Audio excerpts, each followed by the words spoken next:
Recording in progress.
Summer Mix DJs. I wonder how, I wonder why. Yesterday told me about the blue, blue sky, and all that I can see is just the yellow lemon tree. I'm turning my head up and down, turning, turning, turning, turning, turning around, and all that I can see is just another lemon tree.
Mathematicians Idol.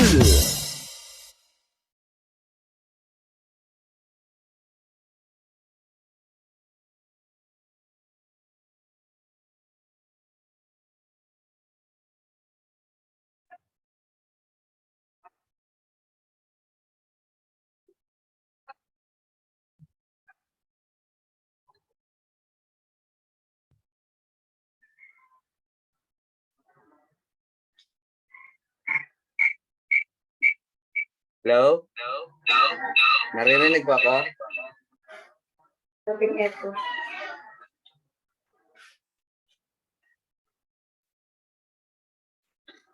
Hello po? Naririnig po ako?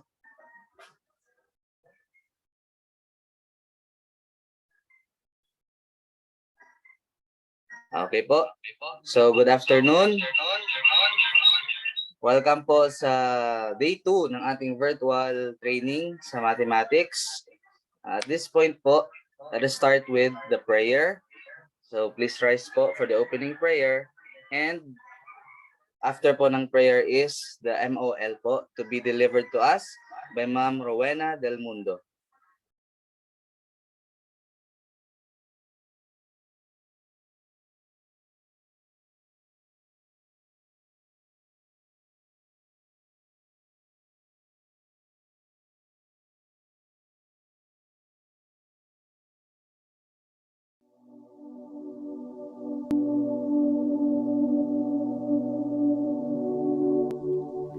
Our Heavenly Father, Almighty and Lord over all creation, we thank you for the blessings of life and love you give, and for the opportunity that is in front of us today.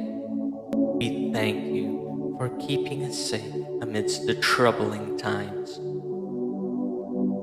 Today, we pray that you guide us, that we may be able to do our best to learn from all the knowledge and experiences that the instructors will.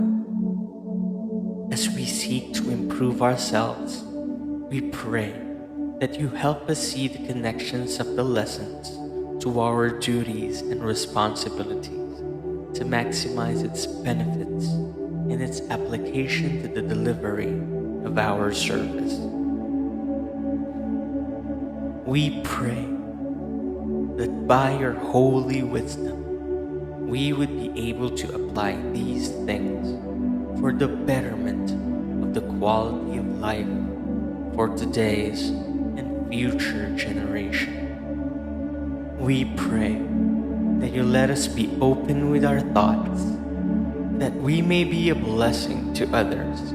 May we be able to exercise the gifts you have given to form camaraderie, for us to be able to successfully finish every challenge that would be given our way.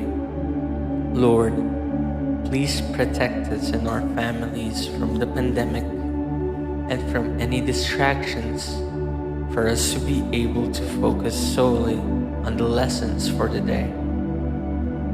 We thank you and trust you with all our heart. Amen.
Slide.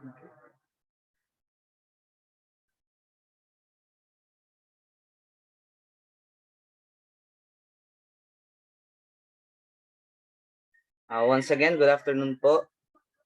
Tinatawagan ko po si Ma'am. Hello?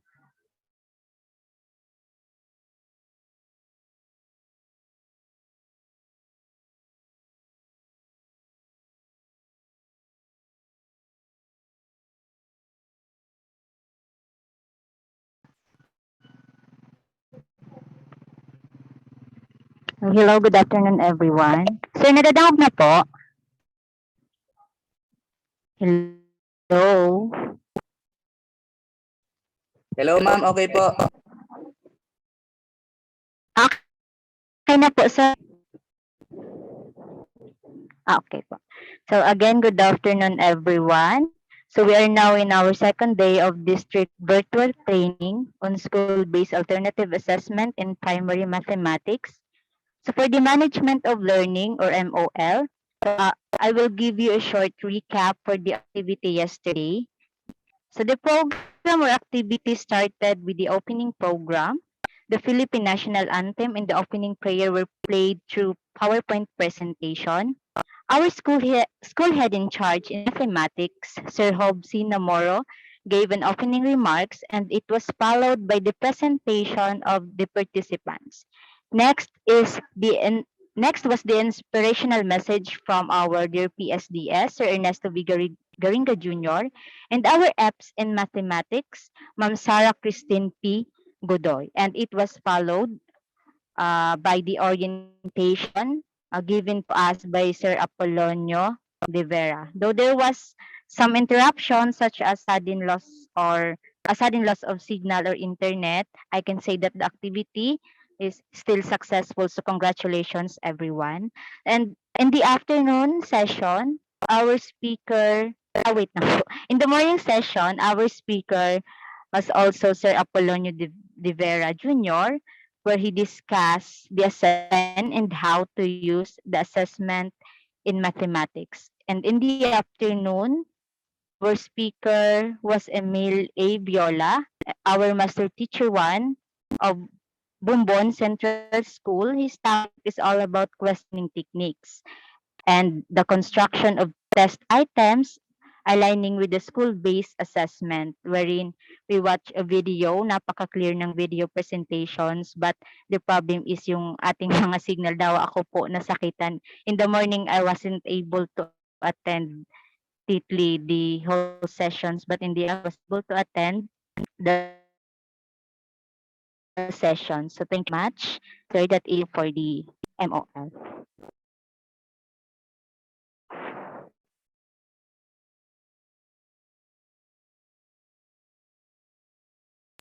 Okay, thank you po, ma'am. Next po will be the introduction of our guest speaker to be presented to us by Ma'am Mary Jane R. Dantes, School Mathematics Coordinator, Oratay Elementary School.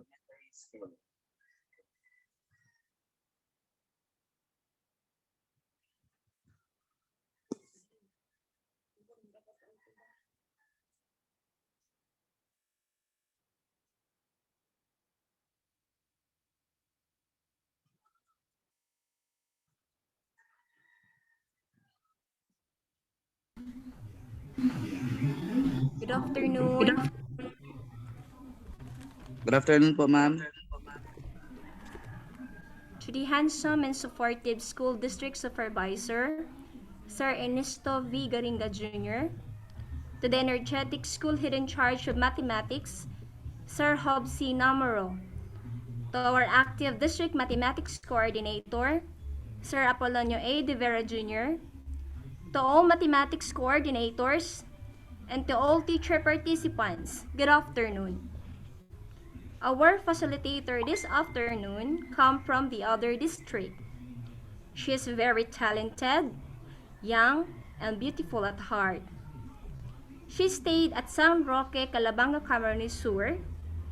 She graduated her bachelor's degree in Naga College Foundation and took her master's degree at Central Bicol State University of Agriculture. At present, she is a teacher 3 at Takulod Elementary School. She will share to us this afternoon some important things about the importance of self and peer assessment and performance test and assessment instruments. My dear fellow participants, let us all welcome Mrs. Eileen Medina Tumpang. Let's give her a round of applause.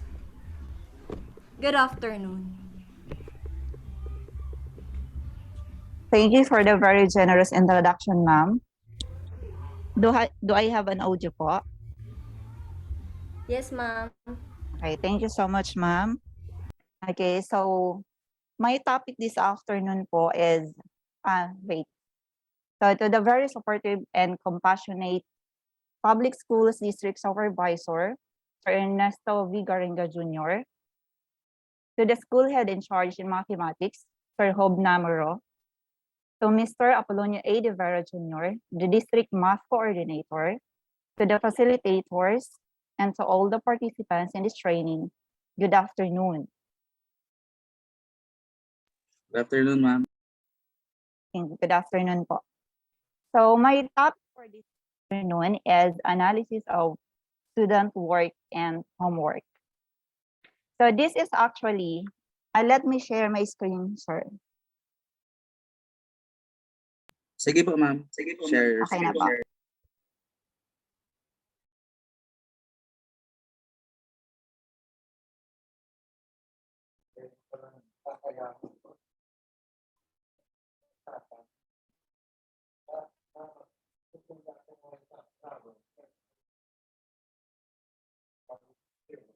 Okay na po. Opo, okay na, ma'am. Naka-slideshow na siya, sir. Okay. Wait po. Okay na, sir? Opo, ma'am, naka-slideshow na. Okay, thank you po. So this is actually a revisit and review of what we already know as teachers from your past experiences. But of course, dahil ang naging context or naging ating mga resources is si Mayor Rexham, mayroon din naman na mababago with regards to analyzing student work and homework.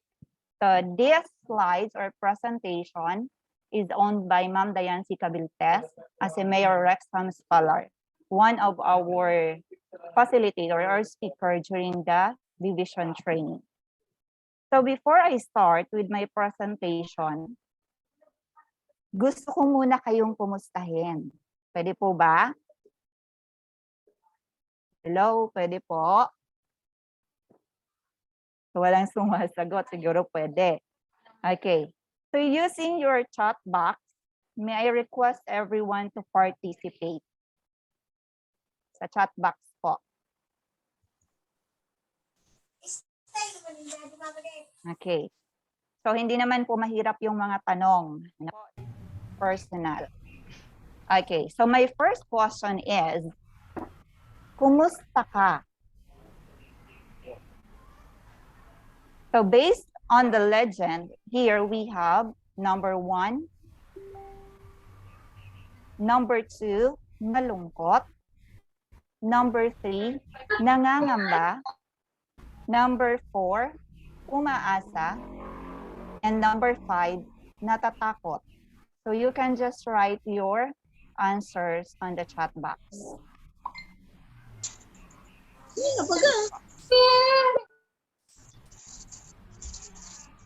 Baliktad mo kaya ang screen. Wait po, hindi ko po nakikita yung Hindi magabaliktad. sagot ninyo.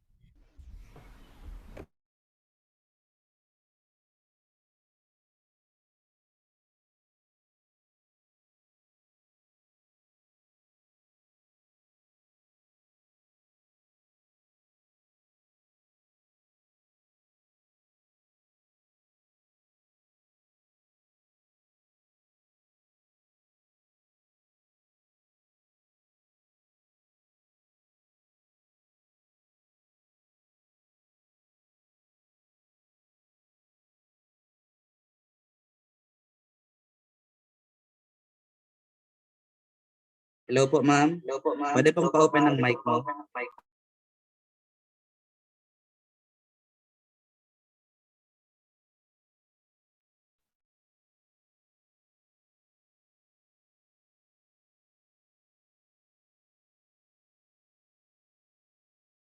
Naka-open siya, sir. Okay na po. Okay po. Paano ko po makikita yung mga sagot sa chat box?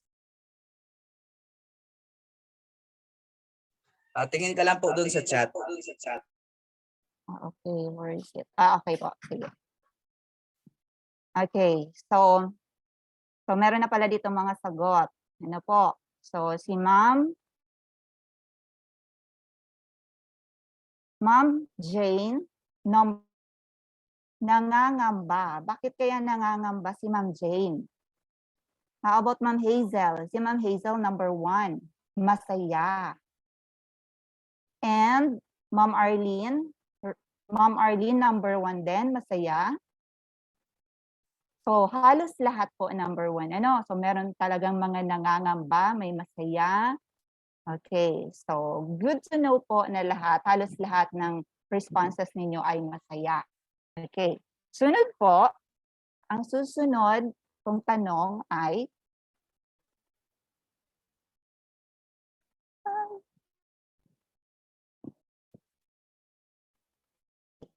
kumusta ang iyong pamilya? Number 1, masaya. Number 2, malungkot. Number 3, nangangamba. Number 4, umaasa. And number 5, natatakot.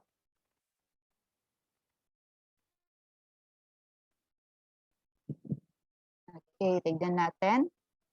Okay, number 1, masaya.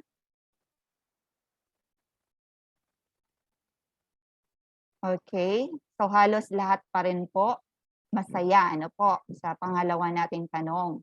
Meron ding number 2. So alam ko kung bakit malungkot si Ma'am Hazel. Pinagdaanan din namin yan, Ma'am Hazel. Kaya natin yan, Ma'am Hazel. So si Ma'am Arlene, number 1, masaya.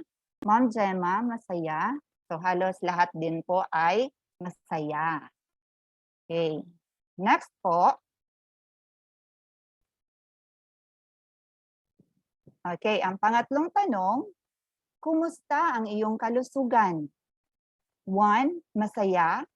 2, malungkot. 3, nangangamba. 4, umaasa. And number 5, natatakot. Okay, so merong number 4, umaasa. Bakit po, sir, umaasa? Si Ma'am Hazel, number 2, malungkot. Okay, next. Number 1, si Ma'am Rika, Meron ding number 4, umaasa. Okay, very good po. Next po. So, ang susunod na tanong ay,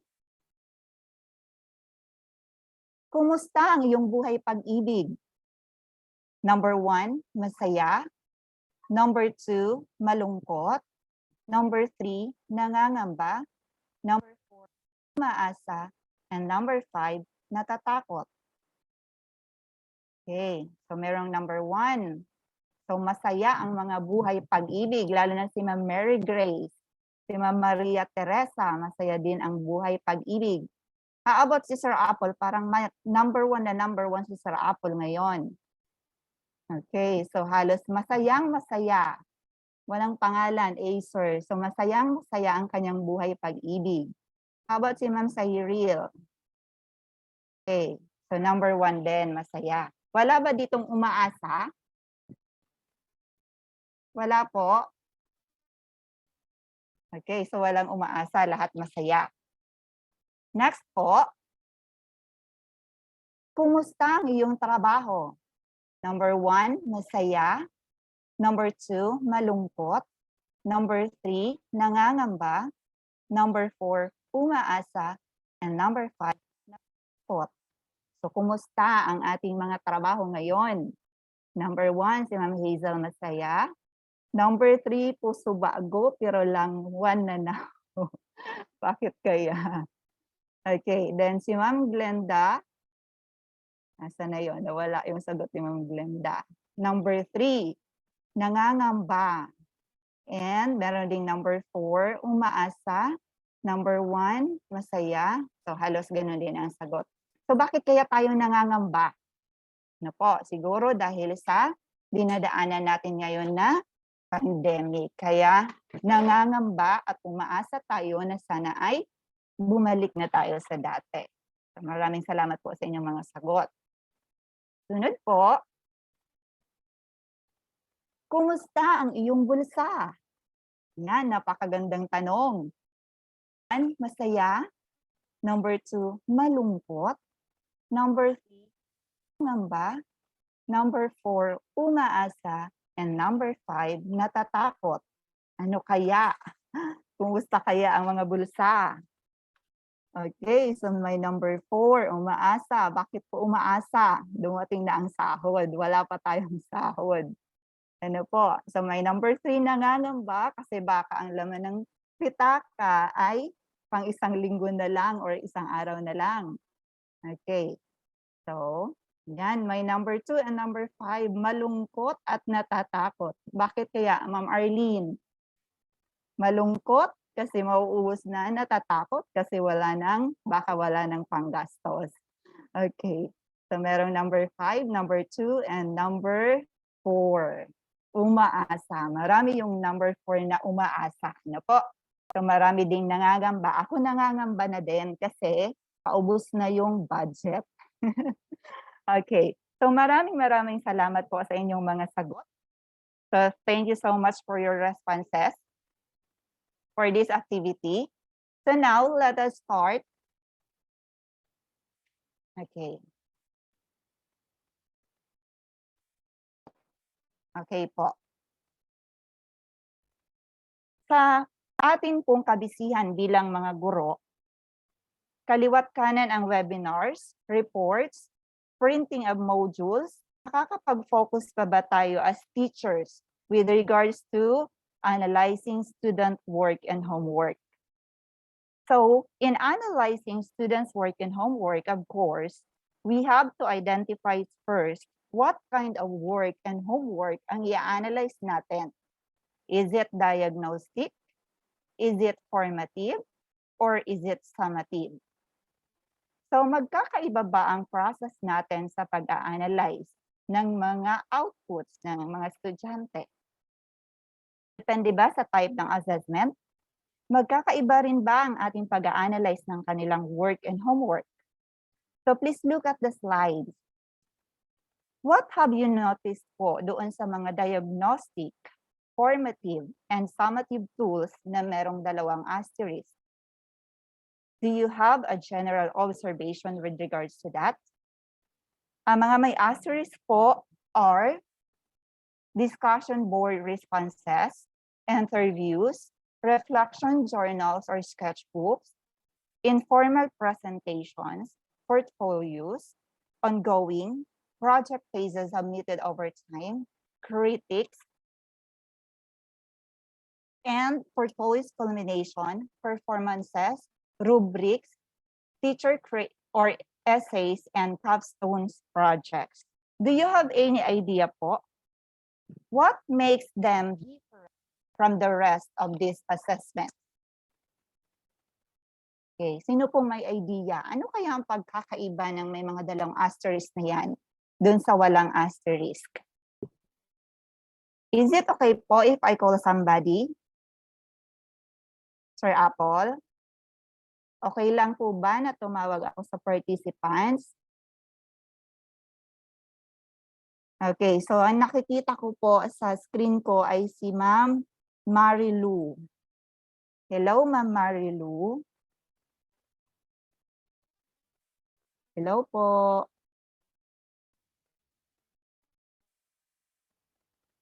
How about Ma'am yes, Ma'am Sombrero Avon?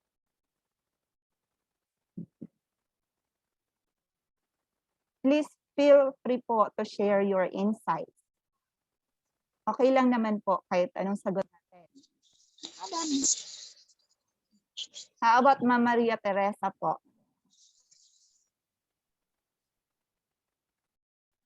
How about Sir Apple? Sir Apple na lang ang tatawagin ko. Hello, Sir Apple. Okay.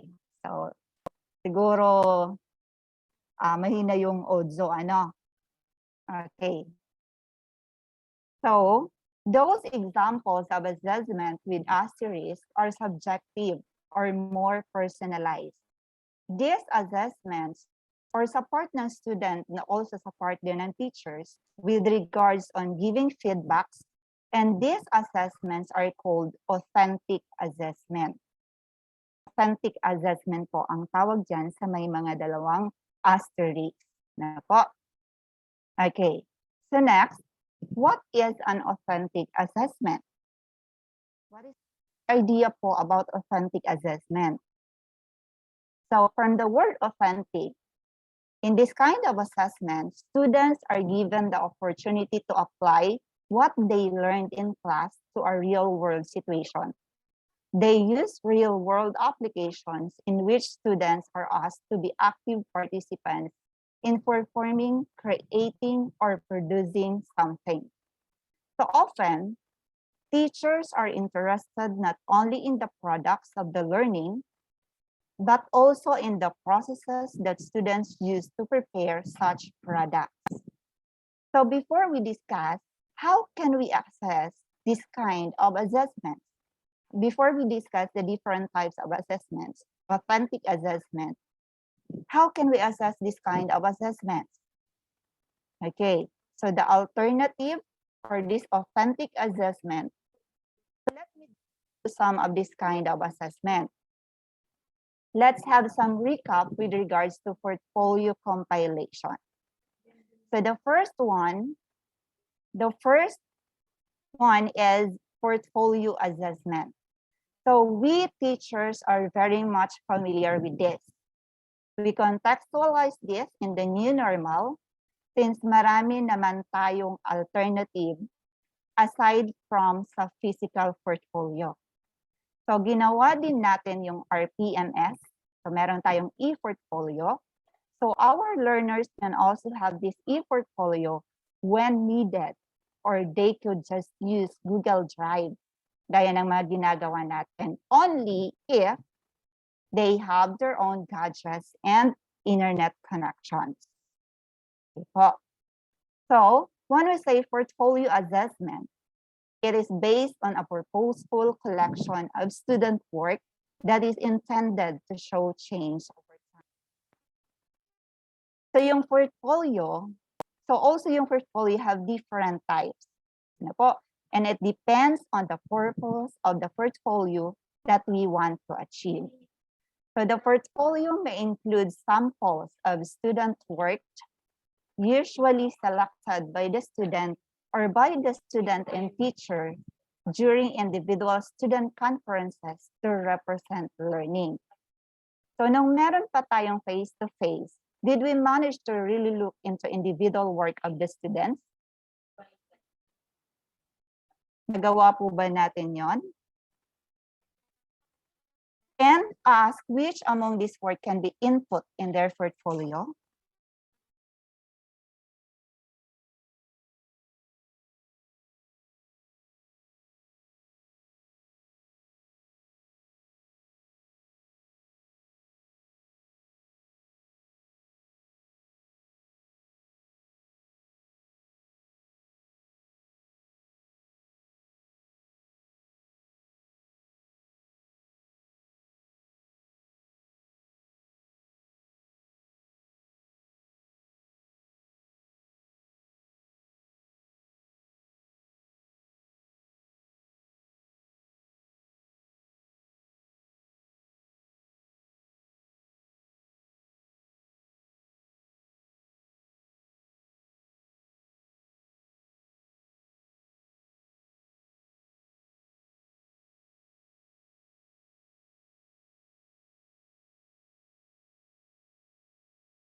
Hello, ma'am.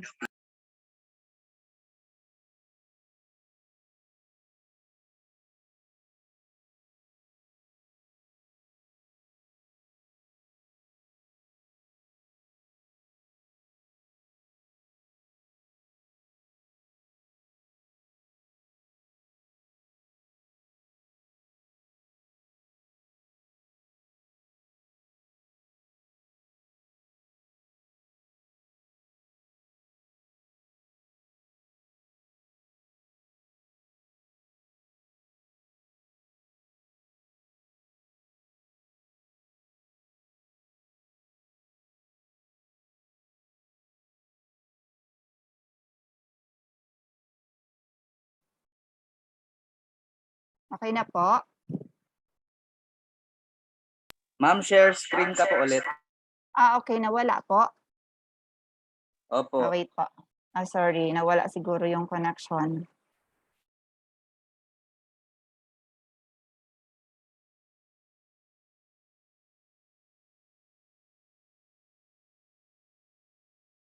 Wait lang, sir.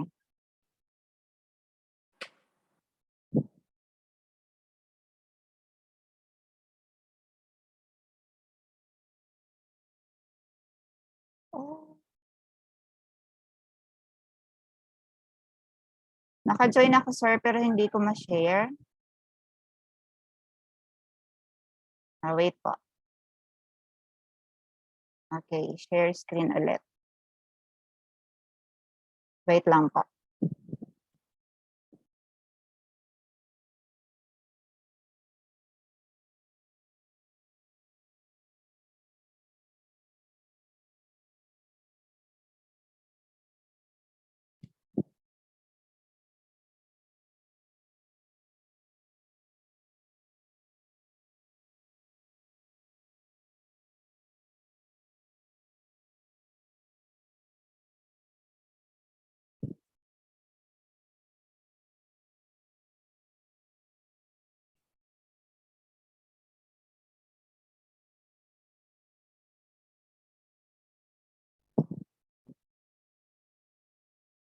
Okay na po.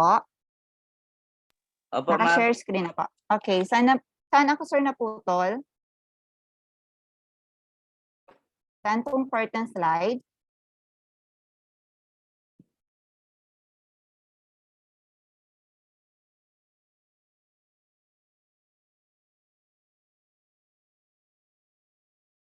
Okay. Slide 11 daw po, ma'am. Slide 11. Alin yan, sir? Walang number yung slide. About portfolio assessment. Dito na po. It is away. Dito na po ba, sir? Ma'am. Okay. So, ulitin ko na lang po, Pasensya na po, na-disconnect. So, portfolio assessment is a way of collecting information and systematically over time to reflect student growth and to make prediction in their future performance. So di ba sa portfolio, we can see how the students progress. And not only that, because we give feedback. We also manage to record, revisit, and review the feedbacks that we have given to our students kung nasusunod ba nila yon. But also sa side ng mga estudyante, they can also reflect for their own growth. As teachers, we can predict their future performances. So student work samples might show the process of how they learned and the products of what they learned. Okay, so how to prepare portfolio assessment? Okay, so we need to collect, we need to select, the next one is to and the last step is to connect. So ito kaya po ay nasusunod natin from collection, selection, reflection, and connection. Or after we collect, andun na lang sa ating mga envelope or folders. Nakatago na, di ba, sa shelves natin. Did we stop portfolio assessment by collecting the works and homeworks of our learners? Did we stop there? Natapos ba yung portfolio assessment natin pagkatapos nating i-collect yung mga outputs ng ating estudyante? Okay, so first step pa lang yun. Collecting, the first step to prepare portfolio assessment is the collection. Of course, what will you put in your student's portfolio if you haven't collected their work? So, collection must be systematic. Hindi dapat siya random. It must be systematic. Na kailangan alam talaga ni learner kung kailan sila maglalagay doon sa portfolio. Because the next process after collection, the next thing to do is to select. So regarding on the type of portfolio that the teacher wants to come up, ano ba yung gustong portfolio? Kasi we have different types of portfolio that we will discuss later. So depende doon sa type ng portfolio, doon sila magse-select based on that particular standard. In order for the learners and the teachers to select from the previous collection of work of the learners, kailangan malinaw kung paano sila magse-select. So the selection process is based on the type of portfolio. So we also need to consider the level of our student. Ano ba yung level ng mga ating students? Ba sila or academically challenged o mga average students? So dapat ito consider natin yon. The next step is to reflect. So this is a crucial part of portfolio assessment. Sa side ng teacher and also sa side ng ating learner. Why? Because nagkakaroon dito ng self-reflection ang mga learners, which lead to address the metacognitive aspect of learning. When we say metacognitive, it is awareness of one's own thoughts. Alam ba niya yung process or nagiging progress niya? Alam ba yun ng estudyante? Alam ba niya kung saan siya nagkamali? So it is very important for the learners to reflect in their own work para ma-develop sa kanila yung metacognitive aspect, which is very important para sa bata. Sa side naman ng teacher, when we say reflection for portfolio assessment, you can make a reflection on how you give feedback. Nag-guide mo ba ang mga estudyante mo? Nagbigay ka ng activity. Nagbigay ka nga ng feedback. Nagkamali ulit sa student. So, binalikan mo ba yung binigay mong feedback? Are your feedbacks enough for the student to understand and to correct their mistakes from the previous draft that they made? So from there, makikita mo na ano pa ba yung kailangang i-improve sa kanila at i-improve sa sarili natin as teachers also in terms of giving feedback. The last step is to connect. Sabi nga natin, portfolio is a kind of an authentic assessment where we relate real life situation. What we are doing in the real world, Kaya nga, yung mga problems natin related sa real life situations, yung mga binibigay nating problems connected sa real life situations. So nagko-contextualize tayo. Halimbawa, pumunta tayo sa market. Okay, anong binibili sa market? Mamimili ng ilang kilong bigas or ilang grams ng asukal or yung mga gulay na binibili natin. So lahat yon inaaral natin sa mga bata. Ano po? Laging nasa problem solving yun pumapasok. Because we want them to realize the connection of their schoolwork to the real world. So after the reflection, it must be clear for the students na yung laman ng kanilang every activity na andoon ay may kinalaman sa magiging buhay nila outside the school. Beyond the corners of the classroom. Ano ba yung dadatnan nila sa real world? It must be connected to the activities they made. In that way, magiging guide nila ang kanilang portfolio. So remember, in giving portfolio assessment, we have to collect, we have to select, we have to reflect, and the most important is to connect. The student and the learner must know how to connect in the real world. Next, as I've said earlier, there are different types of portfolio. So we have developmental, the show, and the comprehensive.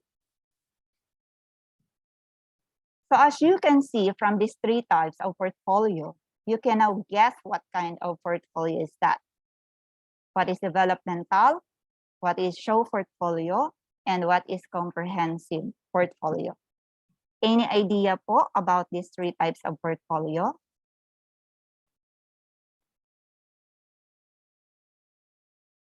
Any idea po? So you can just share your ideas po in the chat box kung ayaw po magsalita. Do you have any idea po about these three types of portfolio, the developmental, the show, and the comprehensive?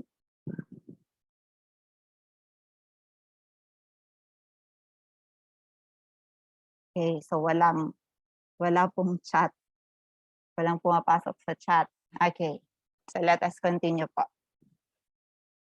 Okay, one would say the portfolio, which is also known as process, and teaches students is a working portfolio. It includes samples of learners' tasks showing his or her progress over a certain period of time. It depicts the story of students' growth, performance, and processes. So for example, you ask them to solve a particular problem for the first time and nagkaroon ng error si student. So may draft 1 ka na. And you have given the feedback. Gumawa siya ng second draft. And the second draft, meron siyang nakalimutang process. For example, in mathematics, di ba, ang ina-accept natin is complete answer. So hindi niya nailagay yung unit of measurement. So gumawa ulit siya ng another draft, which is all correct.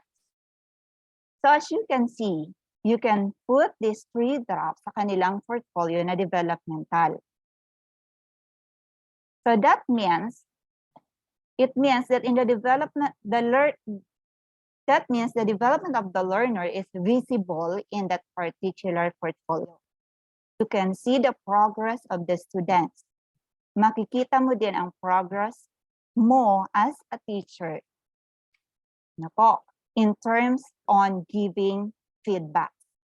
Tama ba yung nagbibigay mong feedback? So that is for developmental portfolio. How about the show? So show portfolio, it is just a selective gallery of students' work. parang exhibit ng best outputs of students. So, nai-inspire ang mga bata na gumawa ng mga outstanding work nila kasi ilalagay nila sa kanilang portfolio. Okay, so parang din pag nag-a-apply tayo, di ba? Nilalagay natin sa folder natin lahat ng achievements natin. Next is the comprehensive portfolio. When we say comprehensive, lahat-lahat na po nilalagay dyan. Lahat na may kinalaman sa activity, even the drops, mas madami yung nailalagay dito kesa sa developmental. It may be compiled daily or weekly. So all students' work are compiled here. Yung iba dito pwedeng nanggaling sa developmental portfolio. Yung mga drops kasali kahit yung mga ginamit na materials during the activity. So from the term itself, comprehensive, mas matitrace mo ang progress ng bata in this kind of portfolio. So that's developmental, show, and comprehensive are the three types of portfolio. The next one, ano ba yung mga pwede nating ilagay sa mathematics portfolio? Of course, madami. Ano po? So it depends on the teacher. Actually, these are all suggestions. Ano po? Kaya nga focus tayo dito sa course ito sa classroom-based assessment.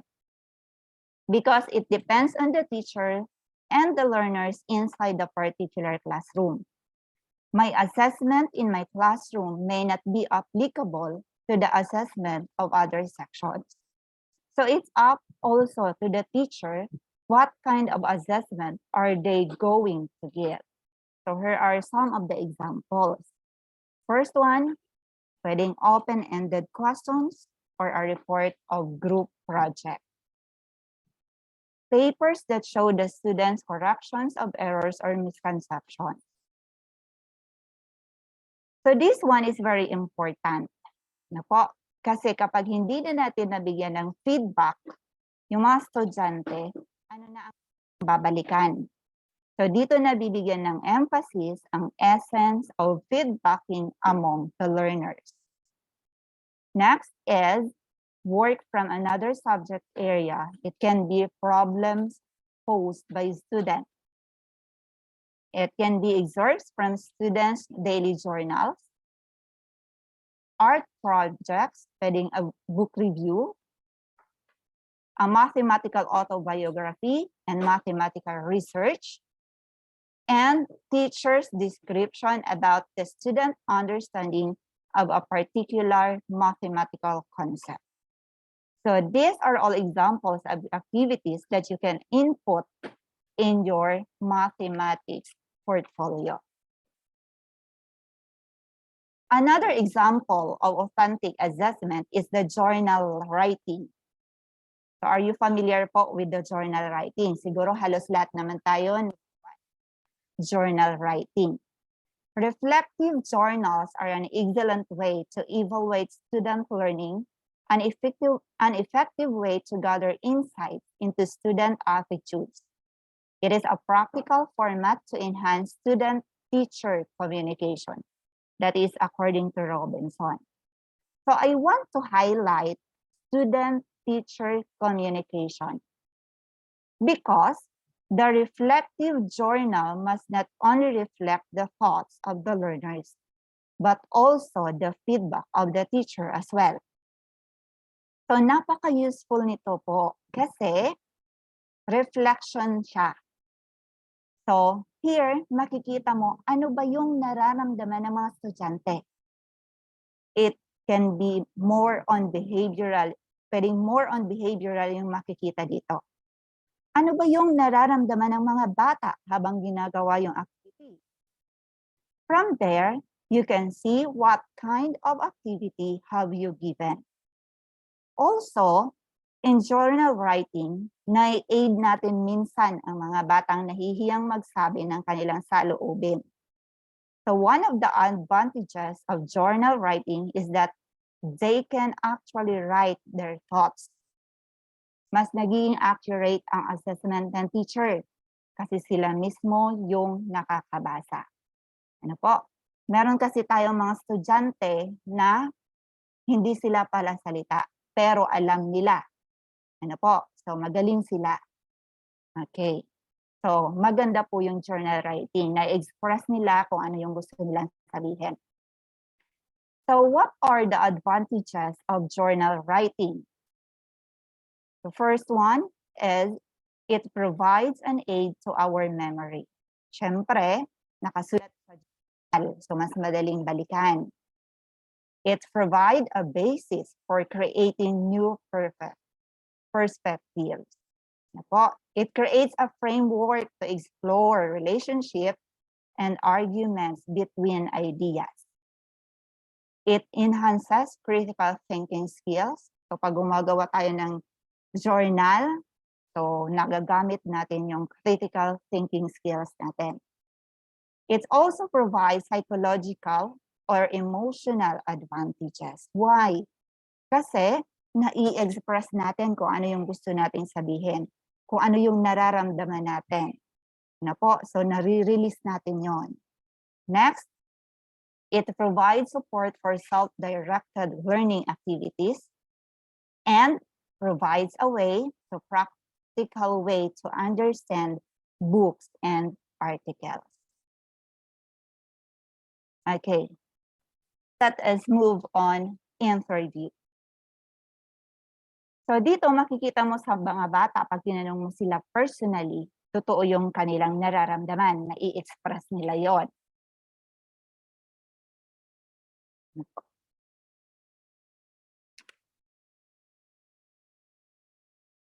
So, an interview is a conversation between the interviewer, the teacher, and one or more interviewee, the students, where oral questions are asked and verbal responses are given. So, pwede mo silang kumustahin. Ano po? The interviewer can obtain information from the interviewee regarding students' thoughts, understandings, and feelings about a particular learning focus, for example, in mathematics. So, pwede mo silang tanungin, kumusta naman ang mood mo? May naintindihan ka ba? Saan ka ba nahihirapan? So, malalaman natin kung ano pwede nating maitulong sa ating mga estudyante. The next one are the types of interview. So pag informal, it goes with the flow. Informal conversational interview, it has no predetermined questions are asked in order to remain as open and adaptable as possible to the interviewee's nature and priorities. So during the interview, the interviewer goes with the flow. So specifically, pag nag-i-interview tayo, we have also questions in our mind. So pwedeng chikahan lang kayo ni learner. Ano po? So free lang siya, informal. Next is general guide approach. So the guide approach is intended to ensure that the same general areas of information are collected from each interviewee. This provides more focus than the conversational approach, but still allows a degree of freedom and adaptability in getting information from the interviewee. So pag sinabing general interview guide approach, meron ka ng guide kung ano yung gusto mong ma-achieve doon sa yung interview. Pero, sabi dito, meron pa rin siyang degree of freedom, unlike itong susunod. Na po, the standardized or the open-ended interview. Here, the same open-ended questions are asked to all interviewees. An open-ended question is where respondents are free to choose how to answer the question. They don't select yes or no or provide a numeric rating. So this approach facilitates interviews that can be more easily analyzed and compared. So yung open-ended questions na yon ay individual response ang marireceive natin. Kung meron kang 20 students, meron ka ding 20 responses from that open-ended questions. So hindi naka-frame yung sagot ng mga estudyante.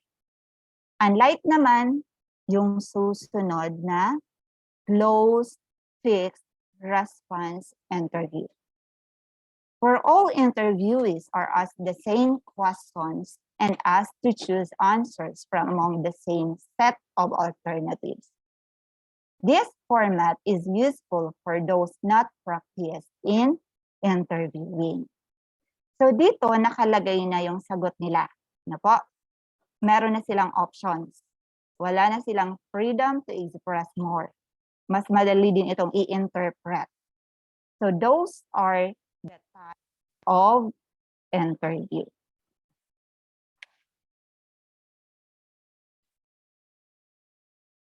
So these are the types of topics in questions. 6 kinds of questions. One can ask questions about behaviors, about what a person has done or is doing. Opinions or values, about what a person thinks about a topic. Feelings, note that respondents sometimes respond with I think. So be careful to note that you're looking for feelings, Knowledge, to get facts about a topic. Then sensory, about what people have seen, touched, heard, tasted, or smelled. And the last one is background or demographics. So standard questions such as age, education, like family backgrounds. So the first day of classes, during the first day of classes, the questions that we can give to our students is the background on demographics. Because we have a lot to learn from our students. Mas makikilala natin sila. Pero hindi dapat tayong maging bias.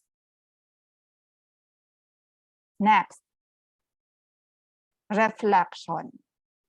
The next kind of authentic assessment is about reflection. What is reflection?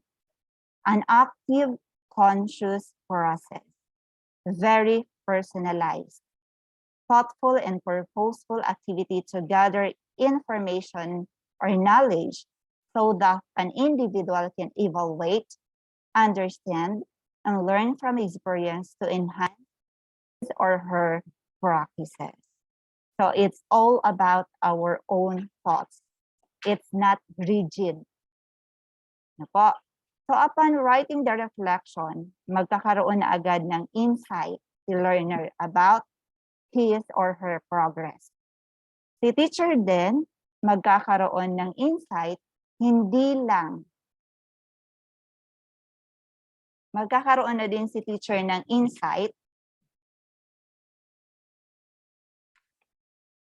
hindi lang sa learning progress ng bata, but sa kanyang teaching styles and strategies. Ano ba yung ginawa mo? Parang yung estudyante mo, ganito yung maramdaman. Should I continue this style or not? Should I try another activity? Another technique to cater these types of learners. Madali siyang ma-detect through reflection. Kasi masyado siyang personalized. So why is reflection important? Do self-evaluation. So we have discussed this earlier. Ano po? Next, to encourage analytical, creative, and critical thinking. Okay. So when you're writing a reflection, di naman pwede po na di ka mag-a-analyze and be creative and a critical thinker to express what you really think of a specific topic. To find alternative in making decisions. So makakakita ka na ng options dito. Ano po? Then to find solution based on moral values. The next one is to bring behavioral change. Siyempre, when you reflect, and seryoso ka talaga sa reflection mo, or yung bata, makikita talaga doon yung behavioral change. The next one is self-development. And next is professional development. So makikita natin yung nararamdaman ng mga bata sa ating mga lessons na maaari nating maging basihan kung ano yung kailangan nating i-improve sa ating teaching, learning process.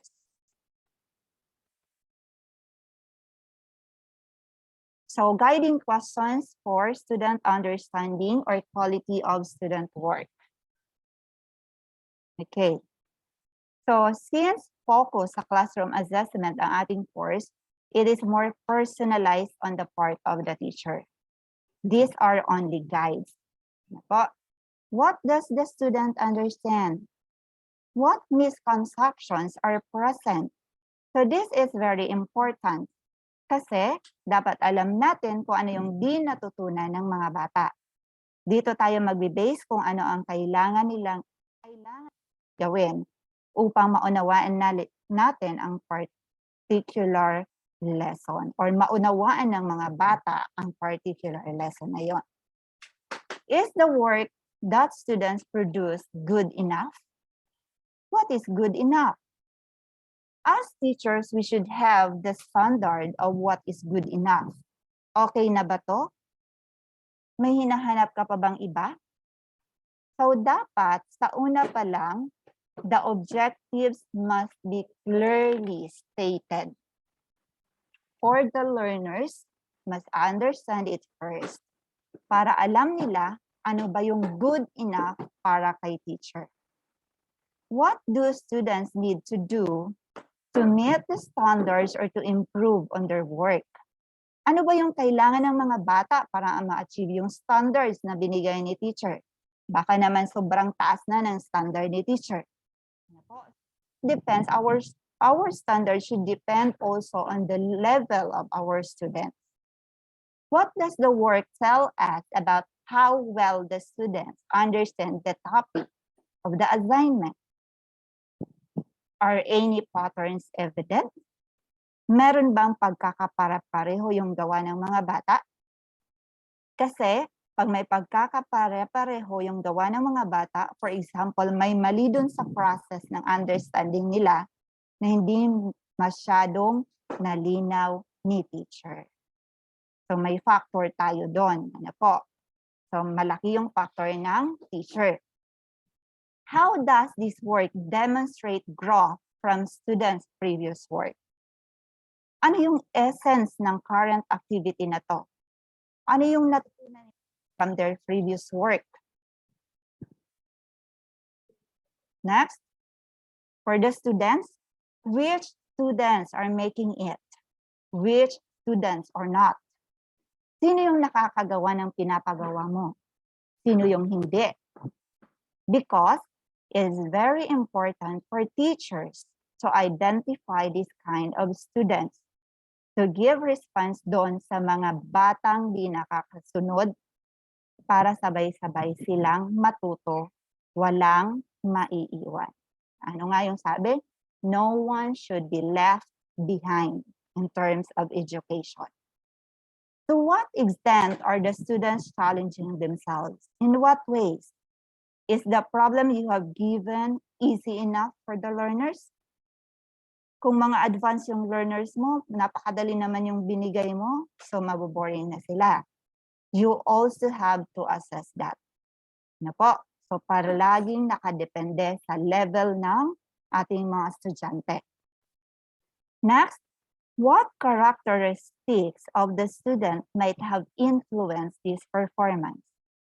So it is also important that we know all our students. Kaya nga kailangan natin yung mga background, personal background informations para maintindihan natin sila.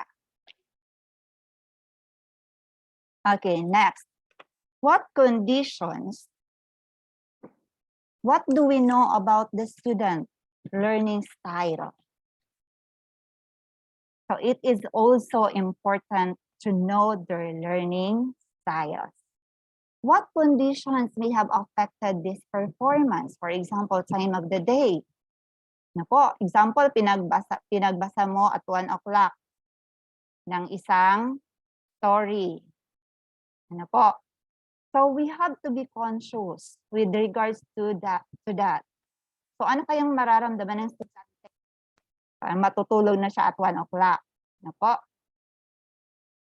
Next, for pedagogy or teaching practice. So, sa side na to ng mga teachers, how well did the instructional strategies work? Nag-work ba yung activity?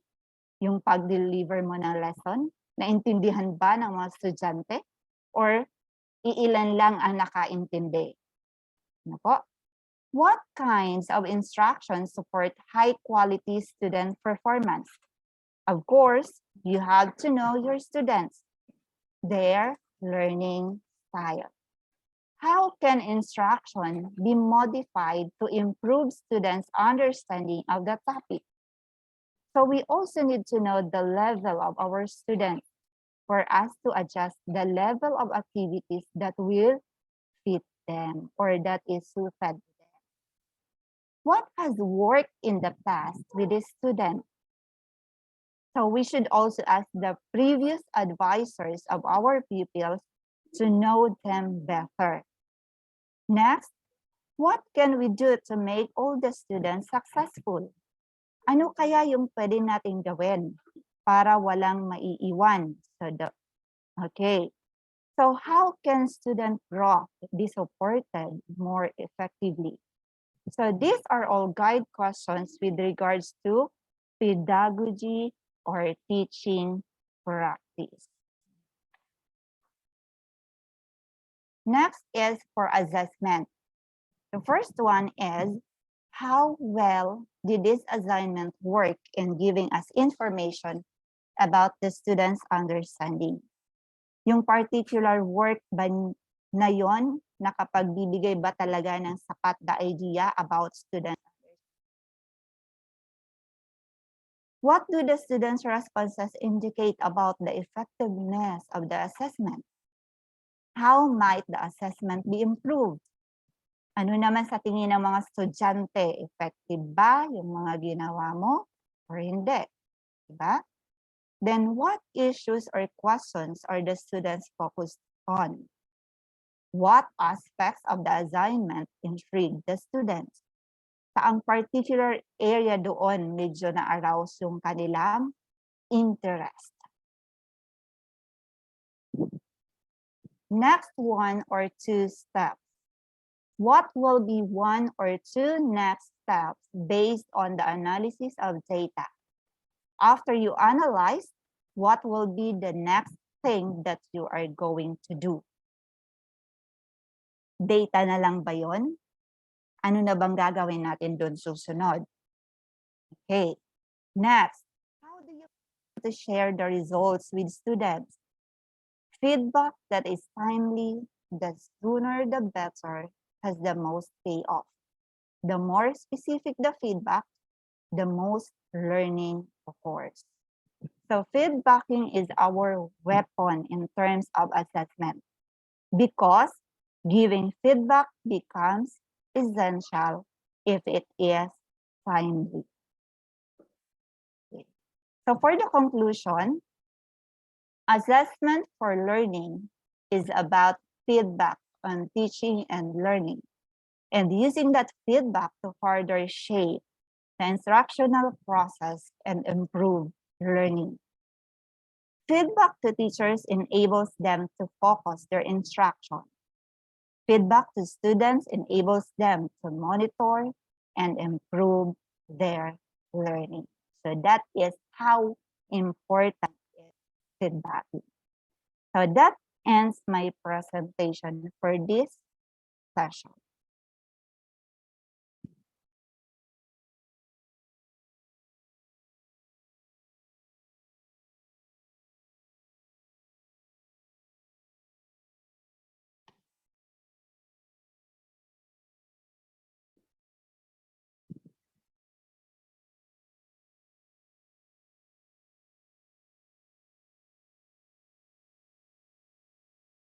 Hello, sir.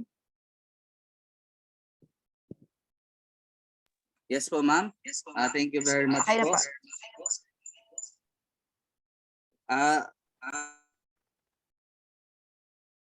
Ah, kung may questions po kayo kay ma'am, pwede po tayong mag-ask now.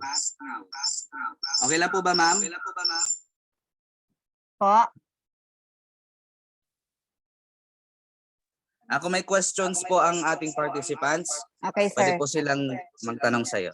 Through chat or kahit po ngayon sa video.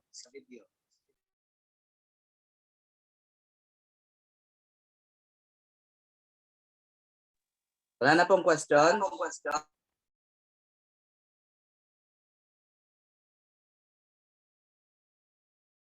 Pa-chat na lang po kung wala na kayong question. Thank you.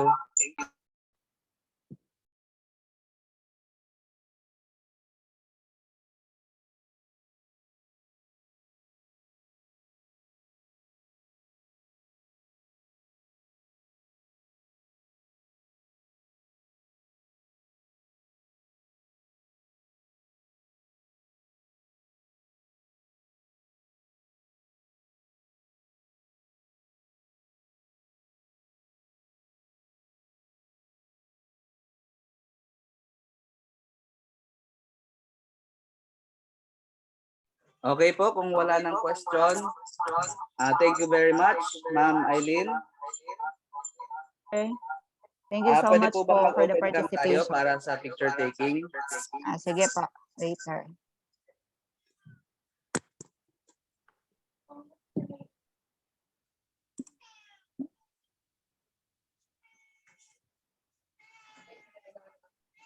Sige po.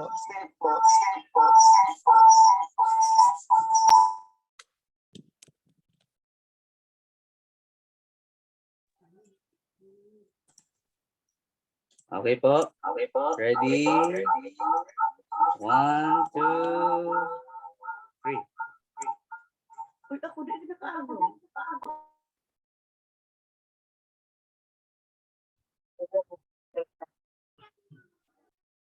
Isa pa po, ma'am. Isa pa po.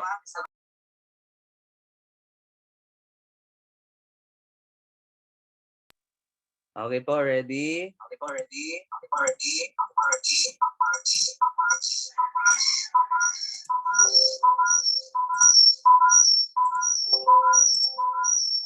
1,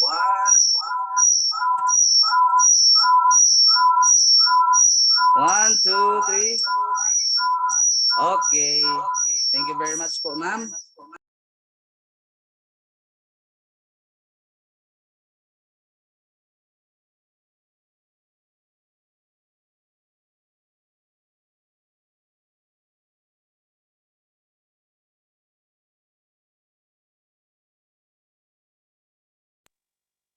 Okay po. So nandito na po ba yung next speaker natin, Sir Apple?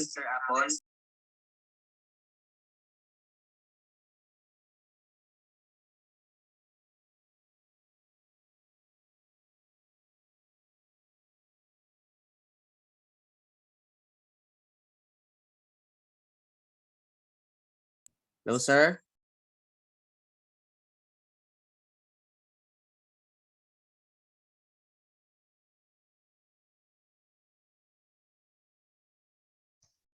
Hintayin, Sir Apple? good afternoon po sa lahat. Wala pa po yung speaker natin, pero sir, energizer muna, sir.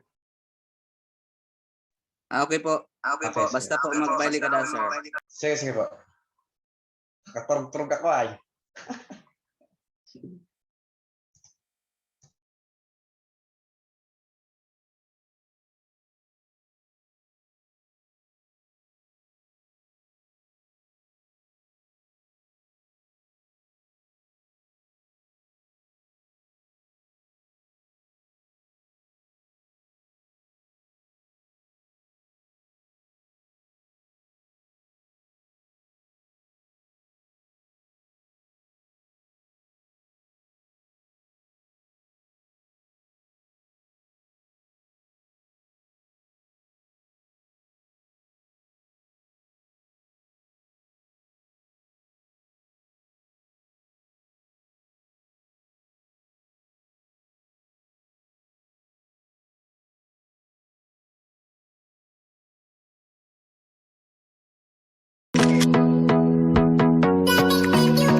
DJ Mark on the mix. Come on, let's do it, let's do it. Come on, let's do it, let's do it. Come on, let's do it, let's do it. Did a full 180, crazy. Thinking about the way I was with the updates. I need to know, could you be the one to call when I lose control?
Okay po. Okay po. Since Since ready na po ang lahat, continue na po tayo sa continue na po ating training. At this point, let us welcome Ma'am Sheila Francia to introduce our guest speaker for this afternoon.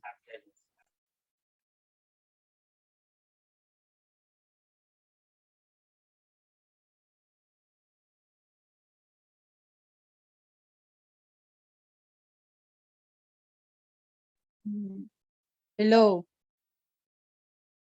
Sir, nadadawag na po ako. Okay na po, ma'am. Okay na po. Hello. Okay.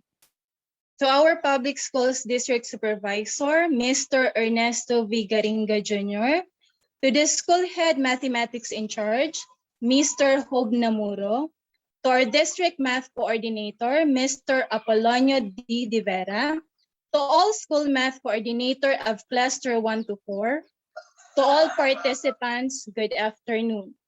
It is an honor to present and introduce to you the person who will join us today in our Zoom seminar, the woman of the hour, the pride of Canacman District.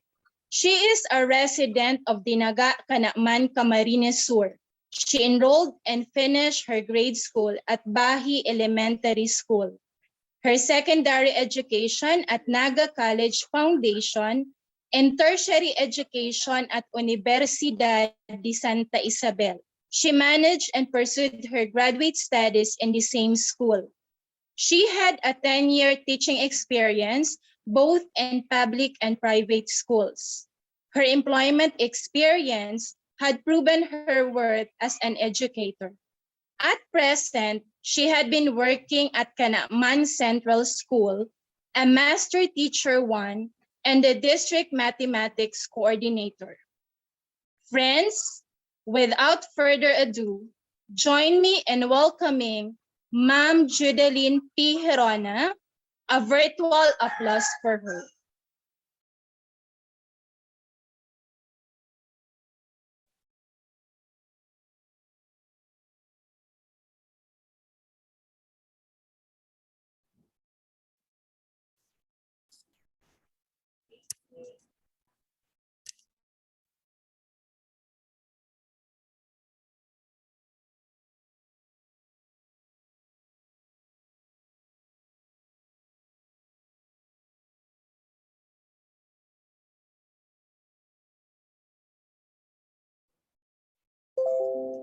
Okay na po?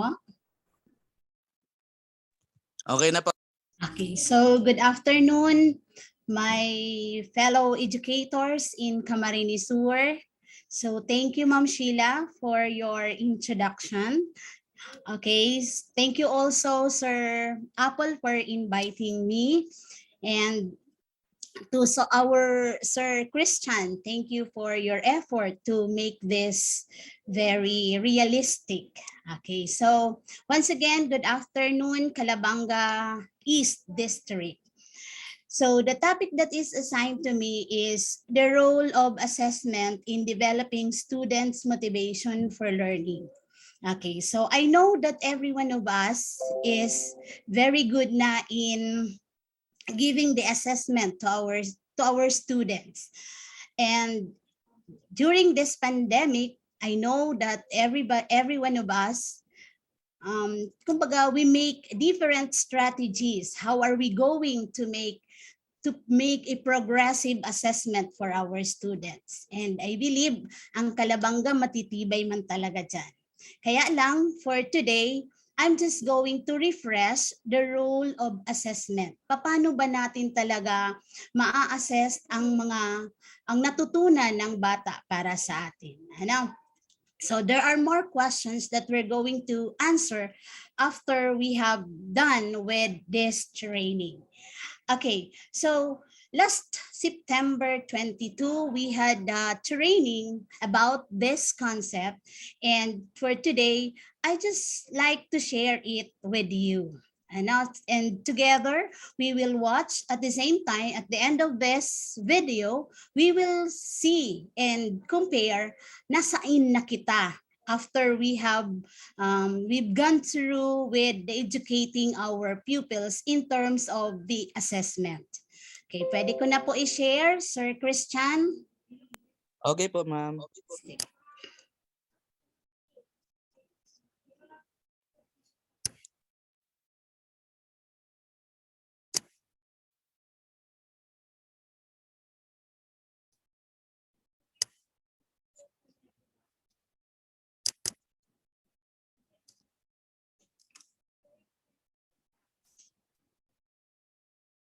Marahay na aga, kumusta po kamo? I hope you are doing great today, all of you. So Samahan niyo po ako as we discuss another topic for this training in mathematics. Again, I am Diane Cabildes, a CMEU scholar. So,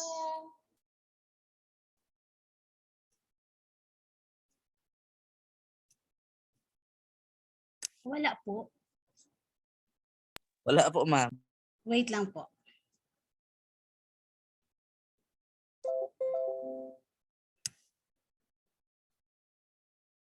Sandali po.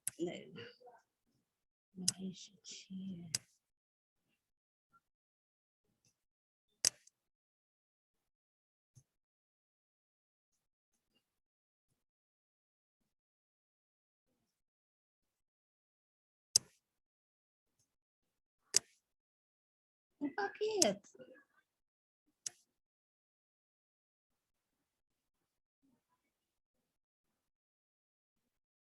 Wait po.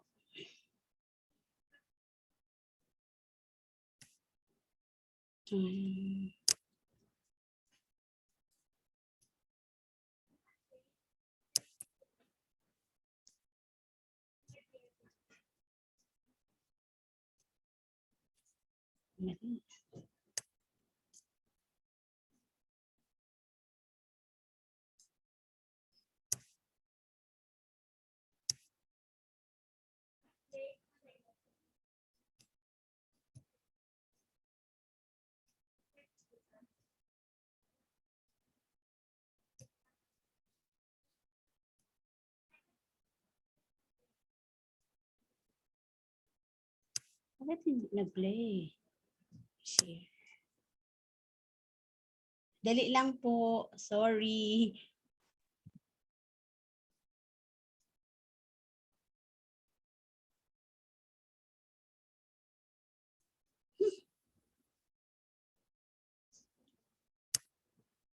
Ma'am, may video din po ako dito. Pwedeng dito na lang po. Sandali po. Sige po. Sige po. Ano po, i-off ko. Sige, ano po. Pakipadalan po, Sir Apple. Pwede po? Madali. Okay po. Thank you po.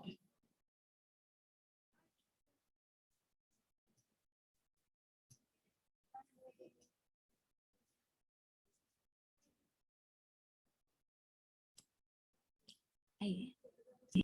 Sir, carry na, sir. Sir. Po, ma'am. Sige po, ma'am. Sige po, ma'am.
Hello po, ma'am. Wala po tayong audio.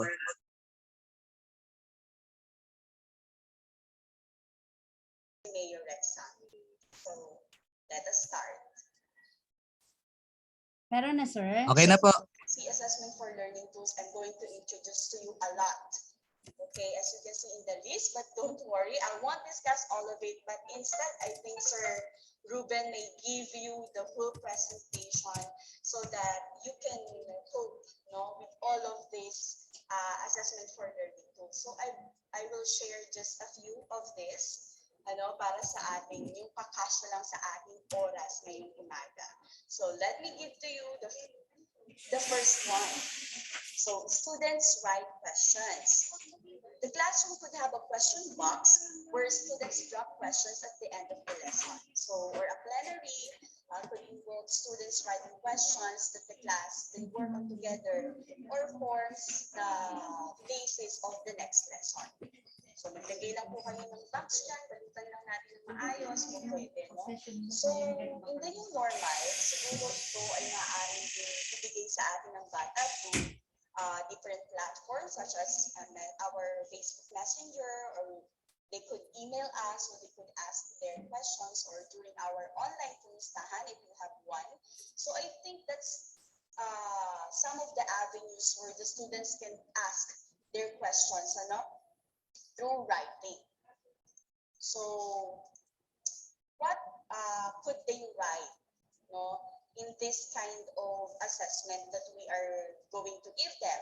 They could ask about what they would like to know on a new topic, or they could ask the teacher or another students in order to assess their learning. Hindi lang yung teacher ang pwede nilang tanungin. So pwede rin silang magtanong sa kanilang mga kamag-aral. So to demonstrate their learning, misconception, or the gray areas they could have in that particular topic. So if they have certain gray areas o yung mga area na hindi pa malinaw sa kanila, pwede nilang itanong through students' write questions. Siguro this is very beneficial for those students who are shy, to ask questions. So they could just write it and drop that in our question box. So that's the benefit, I think, of this kind of assessment is students write questions, because through questioning, through the type of questions that they have, you could already assess what certain points of your lessons na kailangan mong i-strengthen. Ano dun sa part ng lesson yung medyo weak, kasi makikita mo doon sila mas maraming gray parts or gray areas. O doon sila mas maraming questions, because that means hindi pa siya na i-discuss na clear. So kailangan pa ng reinforcement para doon sa certain part ng lesson na yun.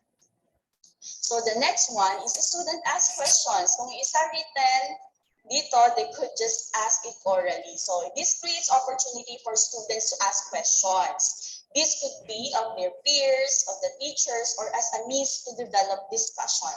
Diba, through questioning, dito pinakamagandang kumuha ng discussion. Kasi first of all, na-gauge mo agad dun sa type of questions na ibabato sa'yo ng estudyante kung hanggang saan na yung alam nila. So, diba, there are students who are asking questions na nandun na-discuss mo na eh. That means that the students needs more guidance in terms of the lesson. So some students may ask questions that are critical. So they could be the advanced students in your class. So a question box is only a written form of this kind of assessment. So we should offer different kinds of communication to the students. So kung nandun tayo sa regular classroom, kung meron tayong drop box for the shy ones or for those who just want to write their questions, so we could just open an avenue for those students who would like to ask their questions impromptu. That means on the spot, so they could just ask their questions through that. So in our online classes, we must entertain also the questions. So allow time for students to ask questions about pieces of work. This helps open up assessment and eliminate ambiguity. So kailangan bigyan natin sila ng time to explore that specific lesson or that specific topic. So, gano'n naman tayo during the regular classes, di ba? Magtatanong muna tayo ano ang hindi naintindihan, so we can move on to another lesson. Since, lalo na sa mathematics, kapag hindi mo na-gets yung previous lesson, sometimes it will add up to the ambiguity or the confusion doon sa susunod na lesson kasi magkakadugtong siya. So that's where students ask questions. And we have here another, which is comment only marking. So, nung umattend kami ng senior exam, one of the biggest realization for me is that I'm not giving enough feedback for my learners. I just usually check and put down or put their marks.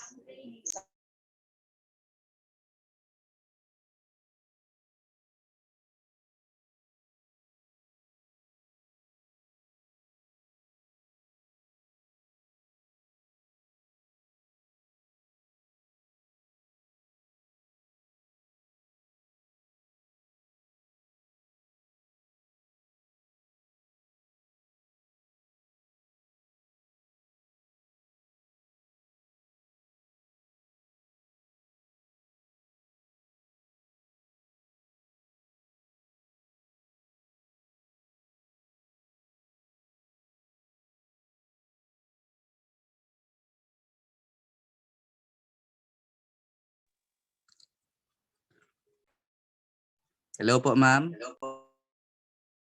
Paon po ulit ng mic, ma'am.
Hindi lang yun yung mga tawag natin. So having an assessment at the end of the unit may not provide time for you to go over areas the students have struggled with or in which there are general misconceptions. Because if you're going to assess only at the end of the unit, so it will not give us enough time to cover up for the misconceptions in the middle of the unit. Kasi ando ka na agad sa dulo eh. Ang tendency, if there are many misconceptions from the start up to the end, hindi na namin siya maiisa-isa para ituro pa sa estudyante. So, kailangan natin ng mga mid-unit assessment from there, dun pa lang mismo sa idea na yon sa gitna, paalis na misconception. Para mas maganda rin yung maging progress mo until you reach the end unit assessment or the end unit of the lesson. So, timing assessment during a unit, for example, lesson 5 and 7 or lesson 4, allows time to review, reflect, and revisit. So, kung yun ay 10 lessons in one unit, so pwede mo siyang gitnaan, pwede kang after lesson 5, you can assess the students kung ano yung mga gray areas doon sa lessons 1 to 5 na yon para from there pa lang mabigyan mo na ng remediation. Ano ba yung kailangan ng bata na i-clarify from that lesson? Kasi kapag nag-extend pa tayo ng 10, mas dadami yung misconceptions kasi nga hindi clear sa kanila yung lessons 1 to 5. So ginagawa naman natin yan, I believe. It also gives the teacher an opportunity to focus explicitly on areas of weak understanding supported by evidence. O hindi lang basta hindi ka lang basta nagbibigay ng remediation. Dahil sa tingin mo, ito yung mahirap ito yung mahirap na part ng estudyante. Paano pala kung hindi lang yun? Sir Apple. Paano pala kung hindi talaga yun? At least, if you made or if you had a mid-unit assessment, mayroon ka na agad basis Meron ka agad talagang basis. Ano yung dapat mong targetin? Ano yung dapat i-improve doon Ma'am? So, yun. Sir Apple. That's the mid-unit assessment. Sir Apple. Next Malinaw is po ba? So this one is one of Ang clear naman po dito ma'am sa videos na nakikita ko ngayon sa laptop ko. Pero yung sa iba, ewan ko lang baka malabo because of the internet Pwede connection. yung sa yung video. thinking among the learners. Sa aking video po, ang ano natin, Sir Christian. Hello, Sir Christian. Yung download po natin. Opportunity to think and explore possible Hello, Sir answers. Christian. What is the meaning of democracy? Okay, sir. Sir Christian, ma'am, may download na po kami niyan. Okay, so i-stop ko po. Sige po. What is the meaning of Then si Sir Christian na lang po ang ano yan, ang mag-present po ng videos na i-present mo po. Meron po kami yung download. Can you see the difference? The first question, Wait, which ma'am. is democracy, seems to be very parang meron pang isang Mali. Nag-stop. Unstable. Baka stable po si Ma'am Jude kasi maulan po sa Kanakman. Opo. Kaya, Sir Christian, sa Kuya Punti, yun na lang po ang i-present natin. Thank you. progress mo until you reach the end unit assessment or the end unit of the lesson. So, timing assessment during a unit, for example, lesson 5 and 7 or lesson 4, allows time to review, reflect, and revisit.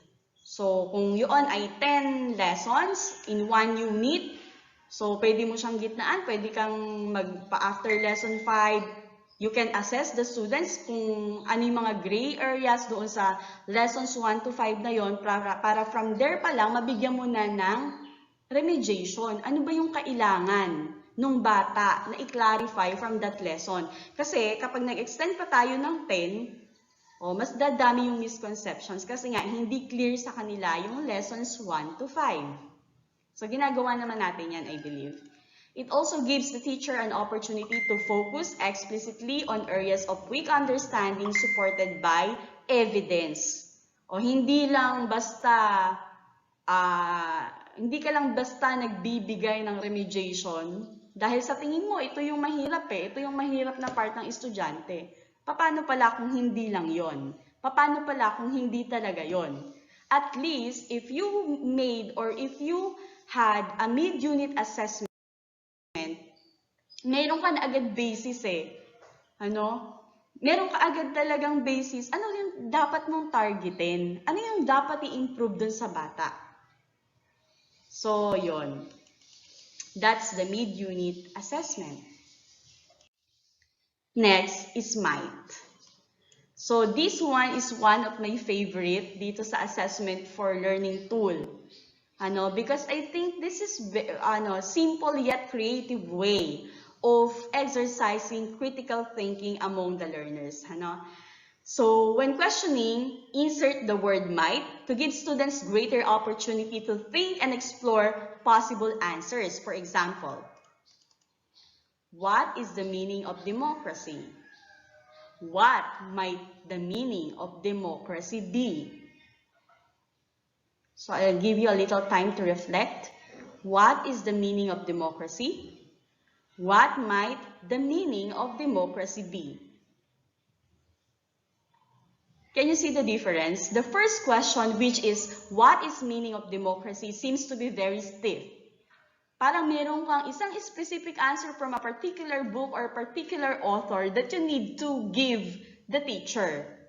But for the second question, you have what might the meaning of democracy be? There's a certain freedom to explore and to reflect within the students. Ano nga ba ang meaning ng democracy? Without being strict or being rigid with a definite meaning doon sa naunang question. Diba? Nagbibigay siya ng certain freedom to explore and to think creatively and critically among the learners. So the first infers a single answer known by the teacher, whereas the second is inherently more open. mas open siya. So, mas nakaka-encourage siya lalo sa mathematics, di ba? Mas nakaka-encourage siyang mag-isip. Okay? So, that's the might. One of my favorites. Next is the wait time. So, parang may idea na tayo from the title of this particular tool. So, wait time allows students time to think and therefore to produce answers. Hindi yung kabud-kabud pag tinawag mo, kailangan may sagot na. Kahit tayong mga adults, kapag ka-webinar, kapag may questions sa speaker, kailangan mo rin ng time to process. Time to process ano ba yung tinatanong at ano ba yung sagot. So, also, not everyone in the class thinks at the same speed or the same way. So, waiting allows students to build their thoughts and explore what has been asked. Because remember, hindi naman magkakaparehas ng bilis at pag-iisip ang ating mga learners. So, it is very important to give a certain and enough time for them to think before you ask them to give the answer of that particular question. So there are two types. When the teacher asks the question, the teacher should give a certain time for the students to think. As well as kapag nagbigay na at nag-deliver na si students ng response for that particular question, you also have to give them time. Hindi yung right after they give their answer, ika-cut mo na to call another students or to give another question. You also have to give them a time after they deliver their answer. Why? Because that particular time that you are giving them will also allow them to express more. Motivate sila kasi meron pang time na inalat si teacher Yung silence na yun will also give them time to think more and express more about their topic na isusupport o about their answer na isusupport yung mga nauna niyang statement. So from there, makikita mo how the students understand the lesson really. Hindi mga short answer pa lang, ikakat na natin. So yun pala ay mali. Though naghahabol tayo minsan ng time and we want to give chances also for other learners who want to answer. But also, I think that this is a very simple but critical aspect of assessment. They need more time to express their ideas. So let us wait a little bit more after they give their answers. So that's for the wait time. Next is the open versus closed. Ayan, these are two types of questioning. So closed questions can be useful, however, are not great in facilitating the use of abstract thinking skills, encouraging talking, or eliciting much understanding. Open questions are more likely to do this and thus improve learning. So alam naman natin, pag closed questions, pwedeng answerable lang siya ng a single word or a single sentence or maybe yes or no. But kapag open-ended question, the students are required or they are encouraged to think more. Diba? Parang dito din madidevelop ang critical thinking skills ng ating mga learners. So that's open versus closed. I know you are very well versed with these two type of questions. So I will not elaborate more. Let's have an exemplar work. So this is also one of my favorites. Ngayon ko lang na-realize, yung estudyante ko, gusto ko to. Gusto ko tong exemplar work na to. Ano ba kasi to?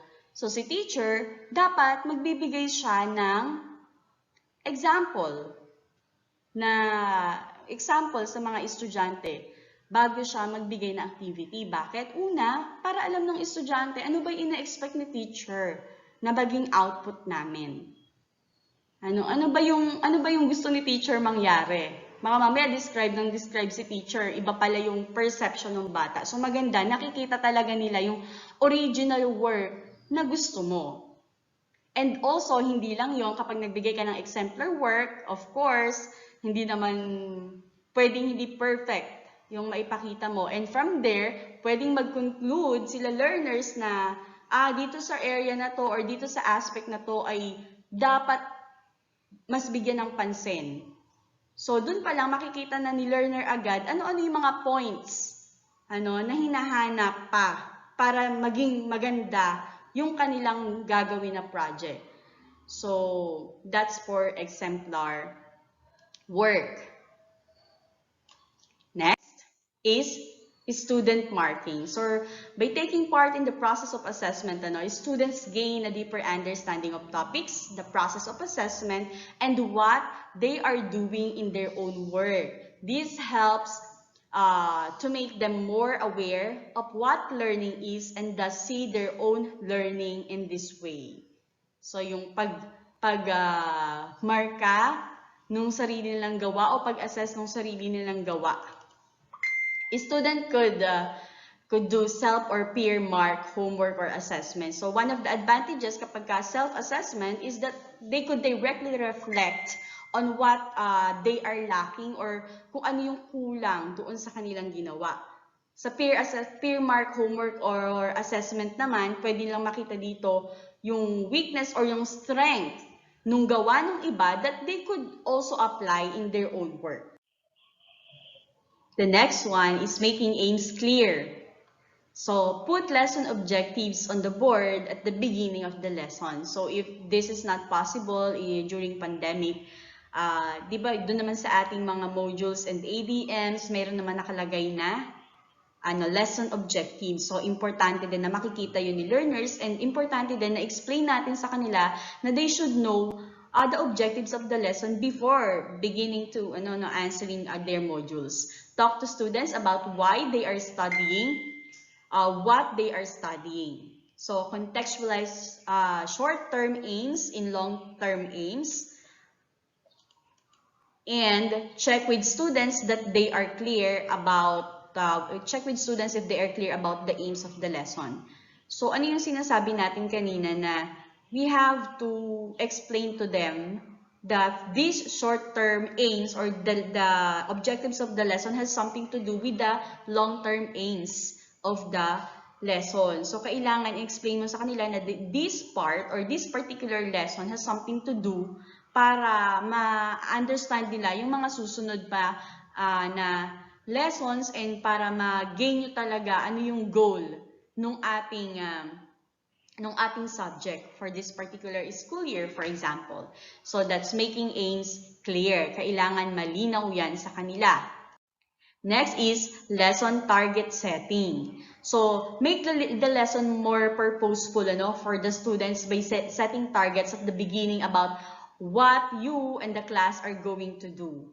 So kaya importante rin alam merong guide yung mga parents and yung ating mga learners ngayon kung anong oras ba dapat sasagutan, anong oras dapat ma-accomplish to, anong araw dapat ma-submit yung mga activities na ibinibigay natin during this modular or this online classes since we are in the middle of the pandemic.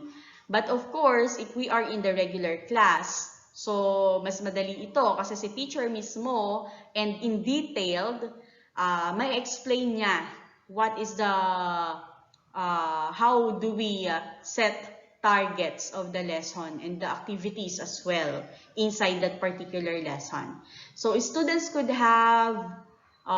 show how they have met targets in the plenary or set targets for next lesson. So pwede yun si students mismo yung mag-discuss paano yan na-meet yung ating standards or ating goals and objectives for this particular lesson and paano niya pinaplano yung mga magiging activities niya sa susunod pa. So this is the importance of the lesson target setting as assessment for learning tools. The next one is the teacher review. So in this, the teacher leads the review of lesson or unit using questioning to elicit understanding from students. So kabaligtaran ng isa kanina, yung student ask questions. Dito naman, teacher review. So si teacher naman ang magtatanong para malaman niya hanggang saan ba yung naunawaan ng kanyang estudyante. Focus could also fall upon the effectiveness of the lesson at facilitating learning. For example, the students can think of ways that it could be altered to improve their learning, lalo na sa mathematics, di ba? Hindi lang naman single solution. So you could also elicit other solutions from them based on their own understanding, and as kung wala naman naging problema dun sa process at tama yung naging sagot, at meron lang na bago ng kaunti, pero tama pa rin yung kanyang proseso, ay binibigyan din ni teacher ng points and credit yon. Lalong-lalo na nag-explore mabuti yung estudyante, hindi lang siya basta nagsagot according to what you have taught, but also they create their own way to find solution to the problems. So the teacher could model review by evaluating the lesson in relation to their own objectives. So that's for the teacher review. I believe ginagawa din natin yan, kadalasan. So next one is the student review. So students review their own learning either in groups or individually. This could be done as a plenary, a mini plenary, or as an activity to help planning for future revision or the remainder of the unit. So sila mismo or together with groups, they could just review. Para malaman nila saan sila pa dapat mag-improve at kung papaano nila yon mai-improve para sa susunod na mga lessons. So that's for student review. So another is traffic lights. So use traffic lights as visual means of showing understanding.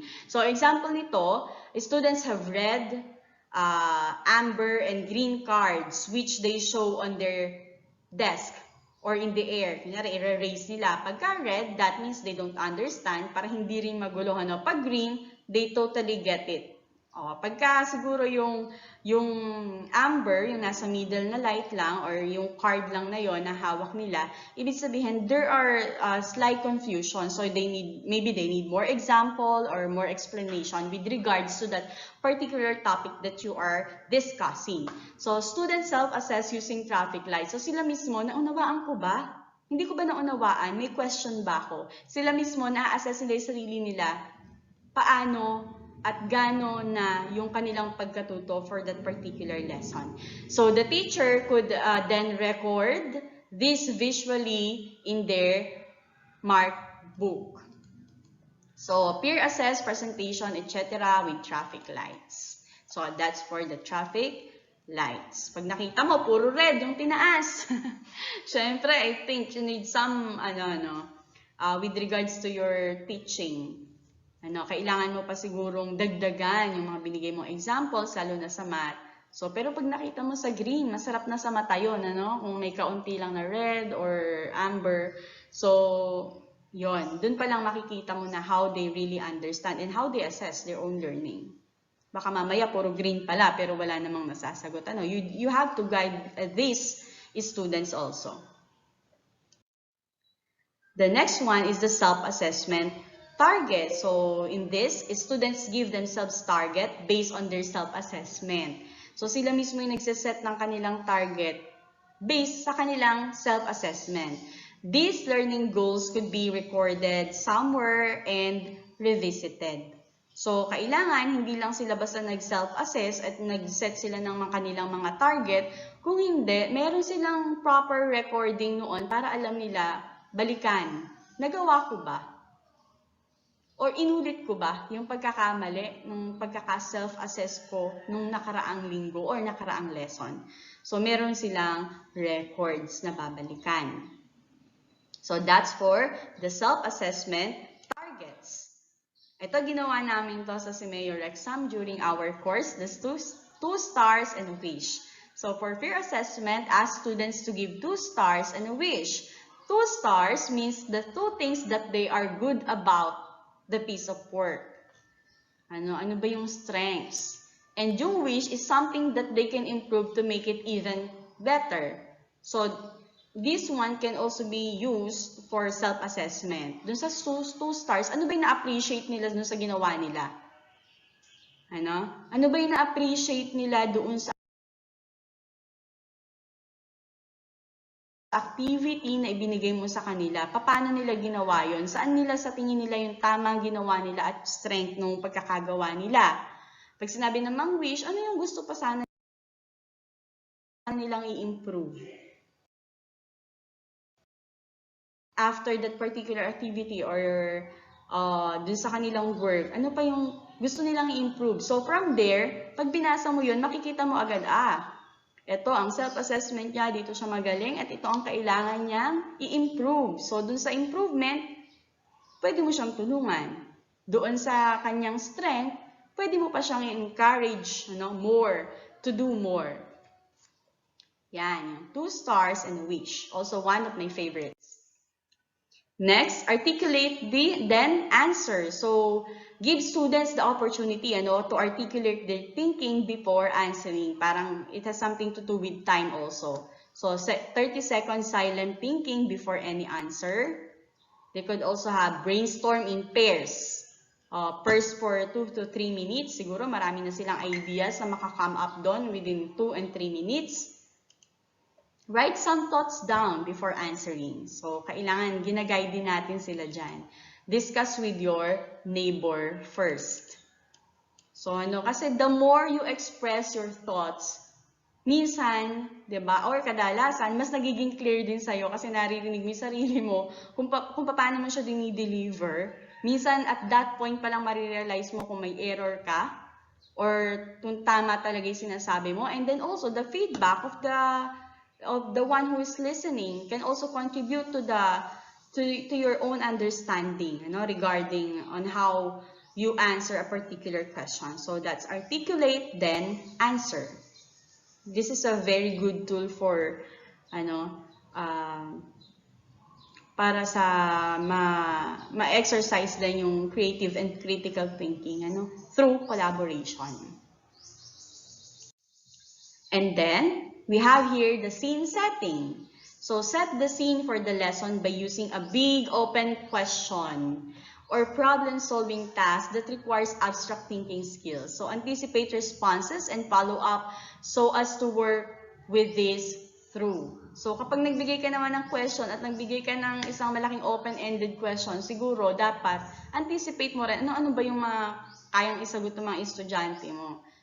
Marireach kaya nila yung point mo, parang gano'n. Kasi kung hindi, you also have to plan the line of questions that you're going to ask for you to arrive at that particular point na gusto mong ma-achieve sa kanila o gusto mong marinig na itanong nila. So, for example, a lesson on Vietnam War could begin with the question, do Americans think they fight wars or win them? So, that question can be answered, or pwede siyang paglaruan ng bata or pag-isipan ng bata ng abstract. So, hindi agad yun yung pinaka-target. Okay? So, that's the scene setting. Hindi ka agad direct to the point to the question. Kailangan, bigay mo muna sa kanila yung big picture. Okay? The bigger picture para ma-exercise din nila yung kanilang thoughts or the way of their thinking. Then, we could also give follow-up questions kung mahihirapan natin i-target yung specific na setting na gusto natin. So, that's the scene setting.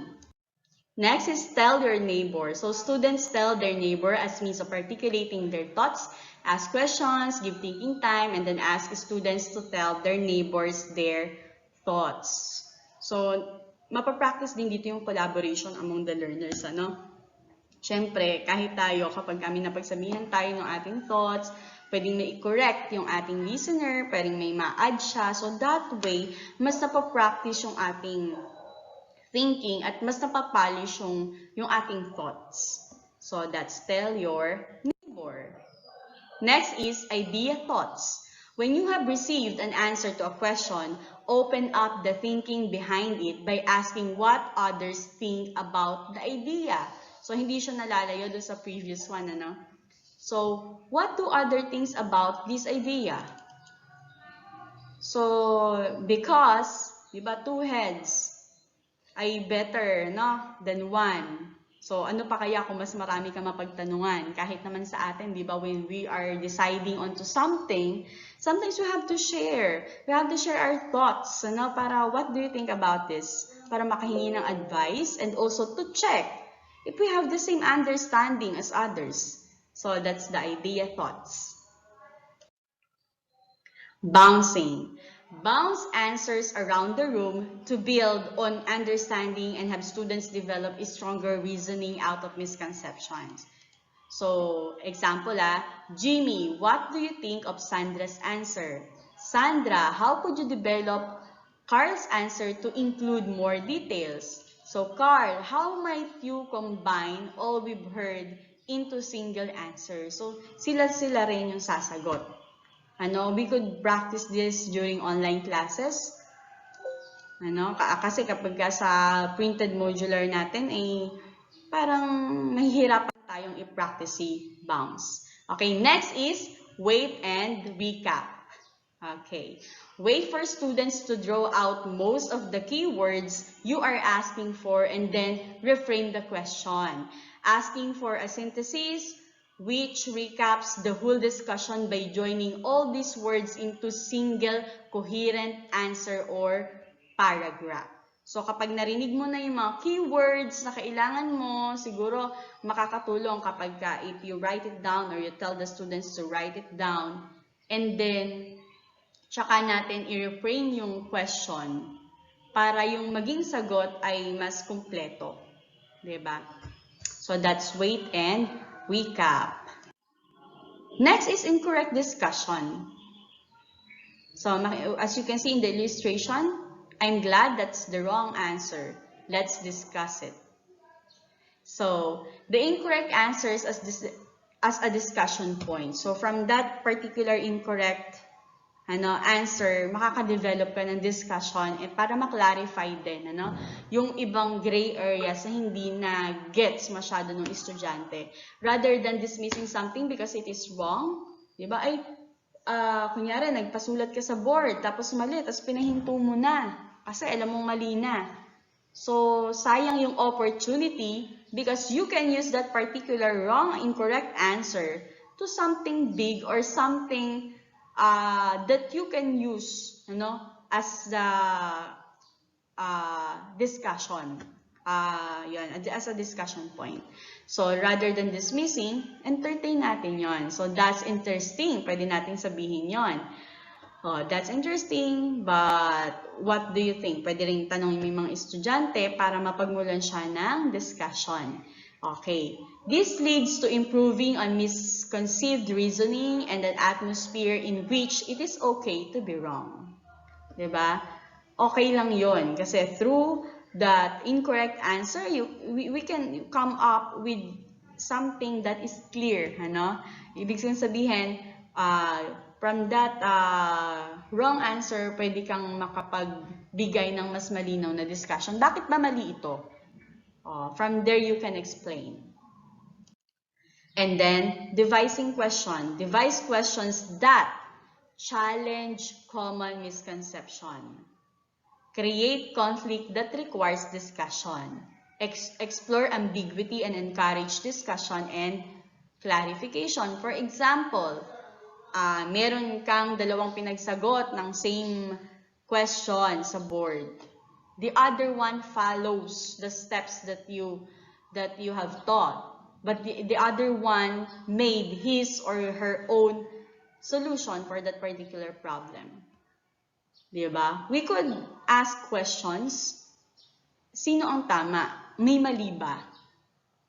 Okay. So from there, maikiklear natin misconception na kahit pala magkaiba sila ng naging process, pwedeng parehas na tama yung kanilang mga sagot. Okay. Kunyari, may nauna lang isang gawin itong si solver A mo bago si solver B, pero same lang na may makukuha. So, pero maingat tayo doon minsan kasi nagkakataon tama yung sagot lalo na sa GEMDAS, tama yung sagot pero nagkataon lang pala, hindi pala siya applicable sa lahat. Okay, so that's devising questions. Siyempre, kailangan din natin dyan na maging maingat as teachers. Next is learning journal. Alam na natin to. Create a learning journal in which students can reflect on the review their learning. It could include plenary activities, a target setting chart, aims and goals, etc. So yung other activities kanina, pwede nating ilagay sa journal. para din magkaroon ng routine yung bata na dito sa journal sila nagre-record ng kanilang mga thoughts and everything about the lesson. So from there, magkakaroon sila ng clear record nung kanilang journey doon sa iyong subject. Next is redrafting. So use lesson time to redraft work. This allows students time to focus on the feedback for improvement they have been given. It also reinforces the value of the feedback and allows them to work at it in a supportive environment. For example, they have the first draft and you have given the feedback, but you didn't allow them or you didn't give them enough time to redraft.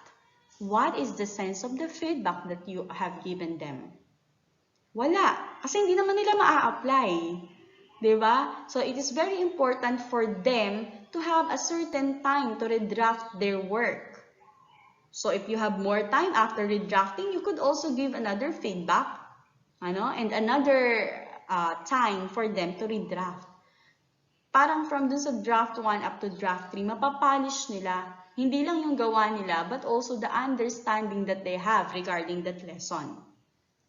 So, this is very important, hindi lang sa mathematics, but I think to all the subjects. Give them time to redraft. Para din makita nila yung value ng feedback. Ba't ba nagbibigay ng feedback si teacher? Ang haba-eka nung ninote ni teacher, pero wala na akong ginawa regarding doon kasi may another activity na kami.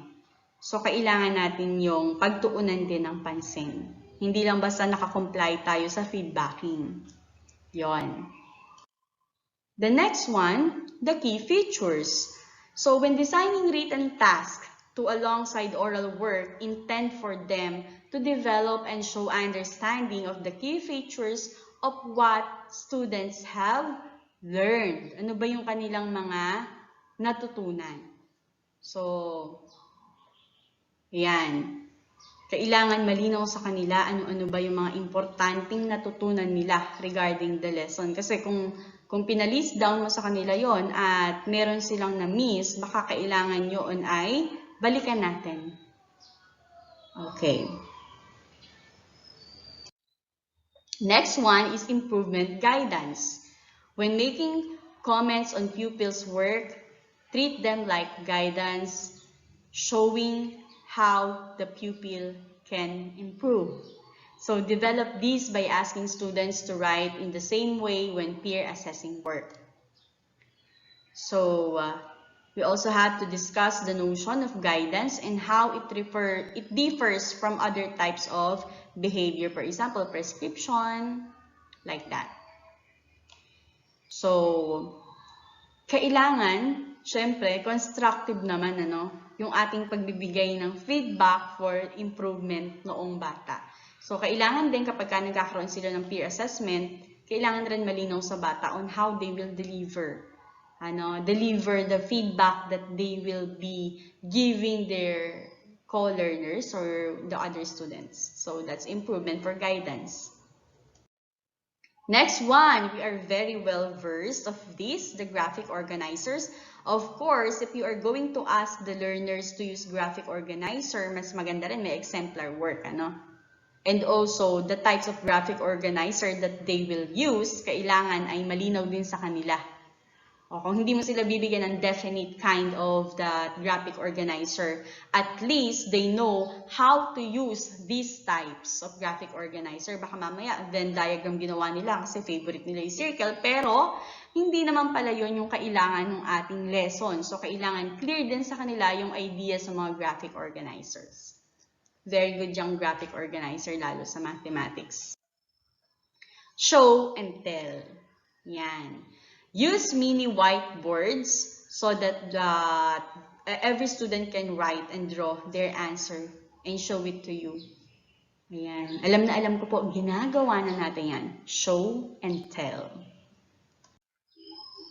And then, invert the question. So, instead of asking questions that requires factual recall, yung minemorize lang, invert it to questions explicit reasoning. For example, is Philippines a democratic country? It can be answerable with a yes or a no. Tama po. But when you ask the question to something like this, what does it mean for a country to be a democratic country? Di ba? Kahit kayo nag-isip, di ba?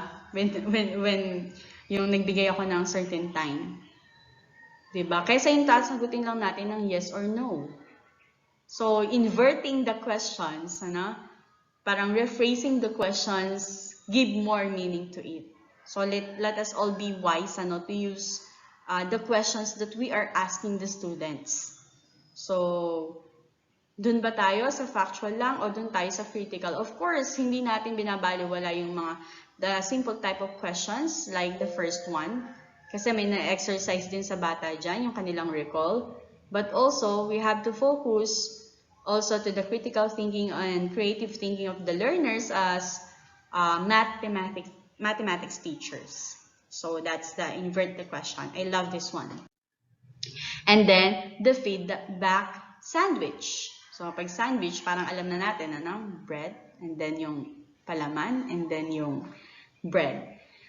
So, feedback can be delivered in different ways. Two feedback sandwiches are yung positive comment, constructive criticism, and explanation of how to improve positive comments. So, meron kang positive comments muna, then yung iyong ipalaman mo, yung constructive criticism. So, constructive pa rin na yung pagde-deliver natin ng needed nila na improve. And then, positive, improve positive comments. So, from the positive aspect ng gawa nila, pwede mo rin silang bigyan pa ng positive comments out of it. Or suggestions maybe. And then, contextual statement. Yung una nating statement, I like your work because, bigay mo yung reason. Tapos, ang susunod doon, now, next time, and then give your suggestion. Ayan, ipapalaman mo siya. And then, at the end, pwede mong magkaroon ng interactive statement. For example, you can ask a certain question based dun sa work. So, sandwich siya, no? I like your work because, and then now or next time, yung next time, yun yung mga gusto mong improve sa kanyang gawa. And then, the last part is the interactive statement where you can ask question regarding dun sa work para to fully understand pa, ano, yung kanyang idea dun sa kanyang activity. Next is a minute paper. So, students identify the most significant or the useful or meaningful or unlikely things that they have learned during the lesson. So, minsan pagka mas fast, mas nagiging honest yung sagot nila, di ba? So, kapag bibigyan mo lang sila ng certain short time to write what is the most significant, so makikita mo na if they have learned your target or the goal of the lesson. So, that's the minute paper. And I think those are the few of the many assessment for learning tools. Ano? Meron pa tayo pwede nating balikan. I think Sir Ruben will give us a copy of that. So you yourselves can, explore more about this kind of tools. So let me leave you a quotation from Albert Einstein. It is the supreme art of the teacher to awaken joy in creative expression and knowledge.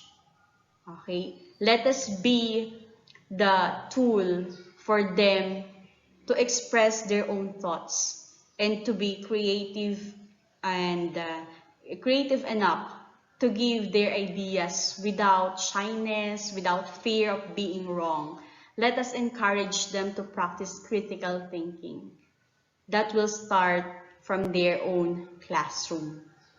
So that's all for this lesson or for this topic. I hope you have learned something and thank you very much for listening.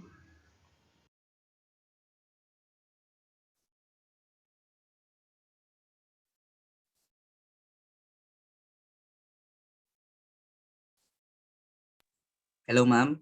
Okay.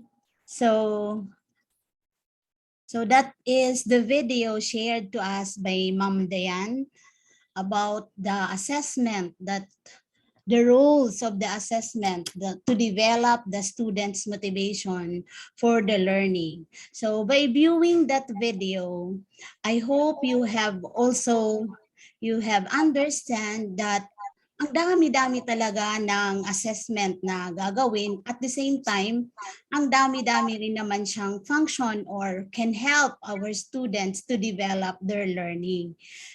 So sabi nga ni Teacher Dayan, it's just some of those. As we go over po with the training, makakahanap tayo ng iba't ibang assessment tool na isi-share din sa atin ng ibang speakers. So more or less, this video can would help you and share kung ano ang function, ano ang role niya para matabangan taang students. Sige po, kung may hapot po, pasensya na po pala so bago basta it's raining here in Kanaman, bumabagal ang internet. Poor internet connection. Okay. Sige po, Sir Apple. Hello, ma'am. May tanong po ba daw kayo tungkol dun sa topic ni Ma'am Sudalyn? Kung meron po, pwede po kayong mag-raise ng hand dyan sa baba. Then pwede po kayong mag sa comment chat box.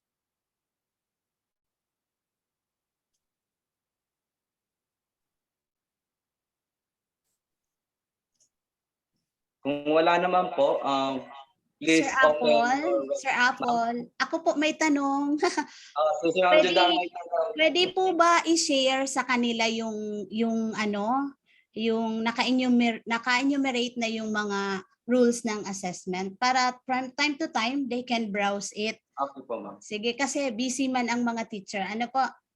Sige po. Lahat po ng mga soft copy na binigay kami from the division office, ma'am, pag natatapos yung topic, sinesend po. Opo, ma'am, send namin po. Sige po.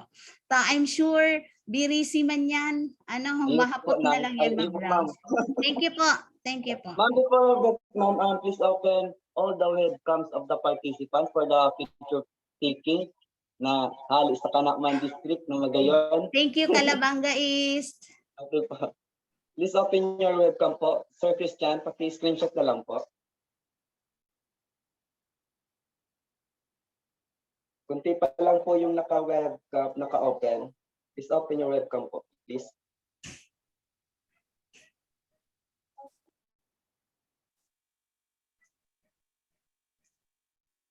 Sir Christian, pwede na po?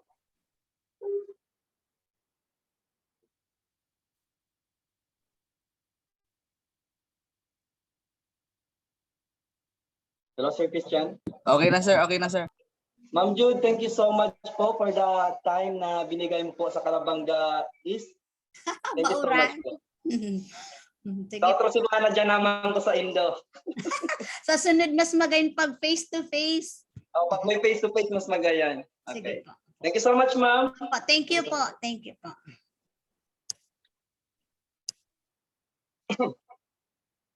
Okay po. Tapos naman po yung dalawang session ngayon. Pero may sasabihin lang po ako. Sir Christian, pwede po ako mag-share? Sir Christian?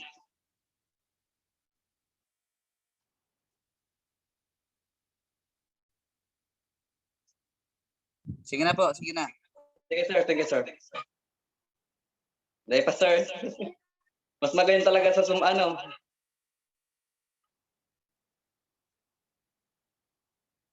Hindi pa po sir. Arin pong account sir ang i-share, ano po? Wait na lang po sir, may slide po ako dito for the announcement for tomorrow's session. Sir. Ining Acer po. Po? Bako po sir, sa Acer sir, sa Acer. Ano na lang po. Pangalan yung ka-share po ako. Okay, thank you so much sir. Okay po.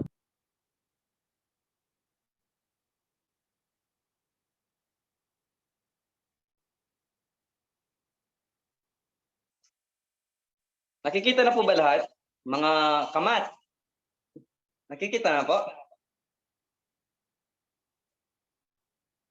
Okay. Baka nakikita naman. Okay. Announcement po for the virtual training on school-based alternative assessment. Day 2 na po kita. Isa na lang, matatapos na. Okay. Announcement po, mga kamat. Day 3, we will start on 8 a.m. po. Sana po amay po kita, tanganing amay man po kita matapos for the closing program. Ano po? Remind ko lang po yung my impression po.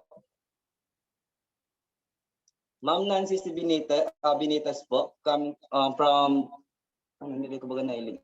Okay, from Ratay Elementary School po. Kung wala po ngayon si Ma'am Nancy, pasabi na lang po giraray, pa-remind na lang po. Ano po? Si Ma'am Miriam R. Espirida from Kinali ES.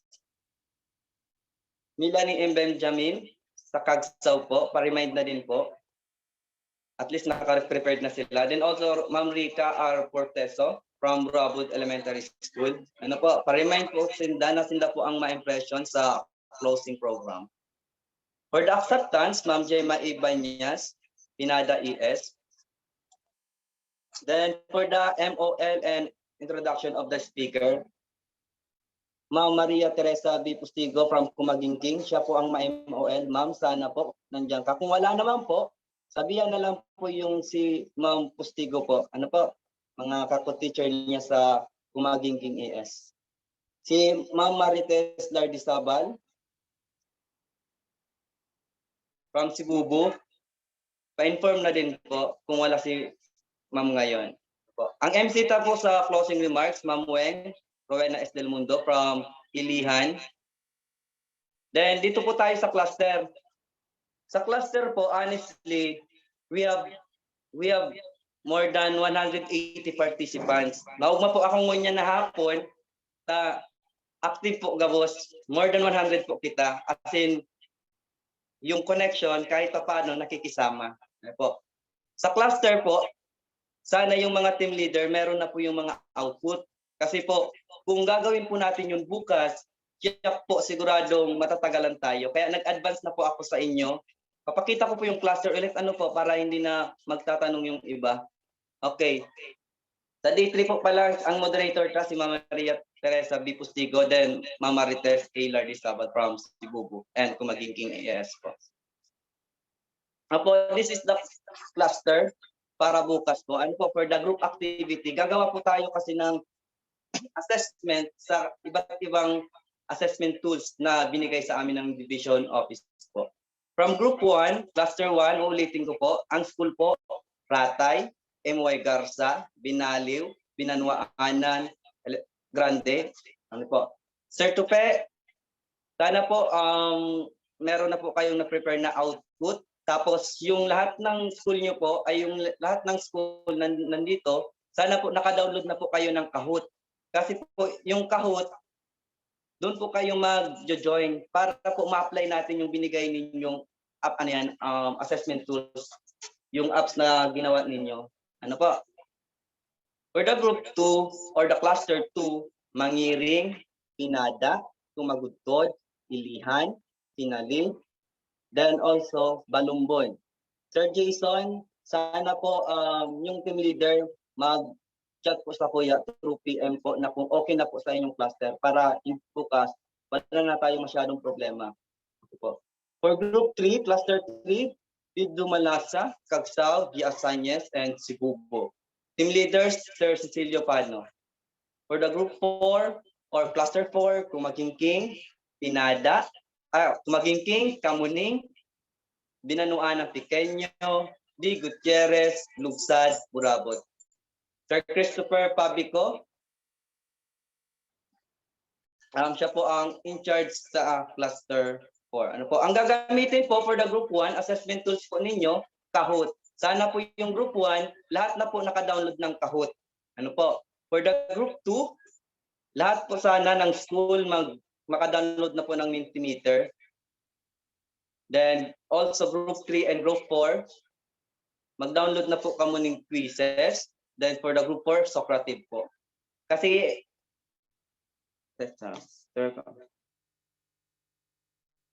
okay, doon sa Socrative po, dalawa po yung klase, for teachers then also for student. Yung sa teacher po, doon kayo gagawa ng assessment. Ano po? Tapos, yung iba na hindi naman magpe-present, doon po kayo sa Socrative na for student. Ano po? Kasi magjo-join po kayo kay teacher. Naintindihan po, group 4? Ang response na lang po kayo sa chat para bukas wala na tayong masyadong problema. Ano po? Alam na po yan ni Sir Fabico.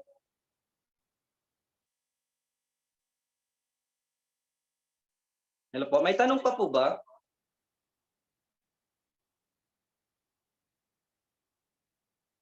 Yan po ang group natin bukas. Ano po, meron pa po tayong one session.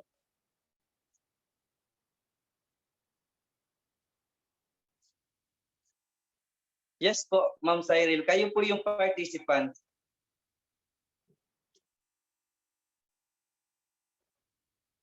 Kasi po lahat ng assessment tools na to ay merong mga code. Halimbawa, yung sa Kahoot. Gumawa siya ng assessment na para sa bata. Magbibigay siya ng code. Yung code po, ibibigay po doon sa school na nasa group 1. Ratay, M.Y. Garza, Binalip, and Binanwanan Grande. Para yung makita kung yung assessment tools ay gumagana. Maganda po ito. Okay, another one. Ano pa daw? Pamala naman pala. May tanong pa po ba mga ma'am and sir, mga kamat? May tanong pa po ba? Respond na lang po kayo sa chat kung okay na po or may tanong pa para masagutan po ngayon.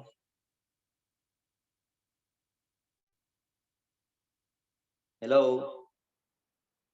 Kung wala naman po, salamaton po sa aldaw na ini. Then thank you so much Ma'am Grace White Custodio, then Sir Hope Namuro for the guidance and supervise. Then also to Sir Christian, thank you so much po, sir. Yan lang po, wala nang iba. Thank you so much po mga Opo, bukas po pag natapos natin, baka hindi na tayo maghapon. Ano po? Sana po update na lang kita, tangan makares na din. Ang pimples ko grabe na. Thank you so much po. Asin maray na po sa inyo ka, boss.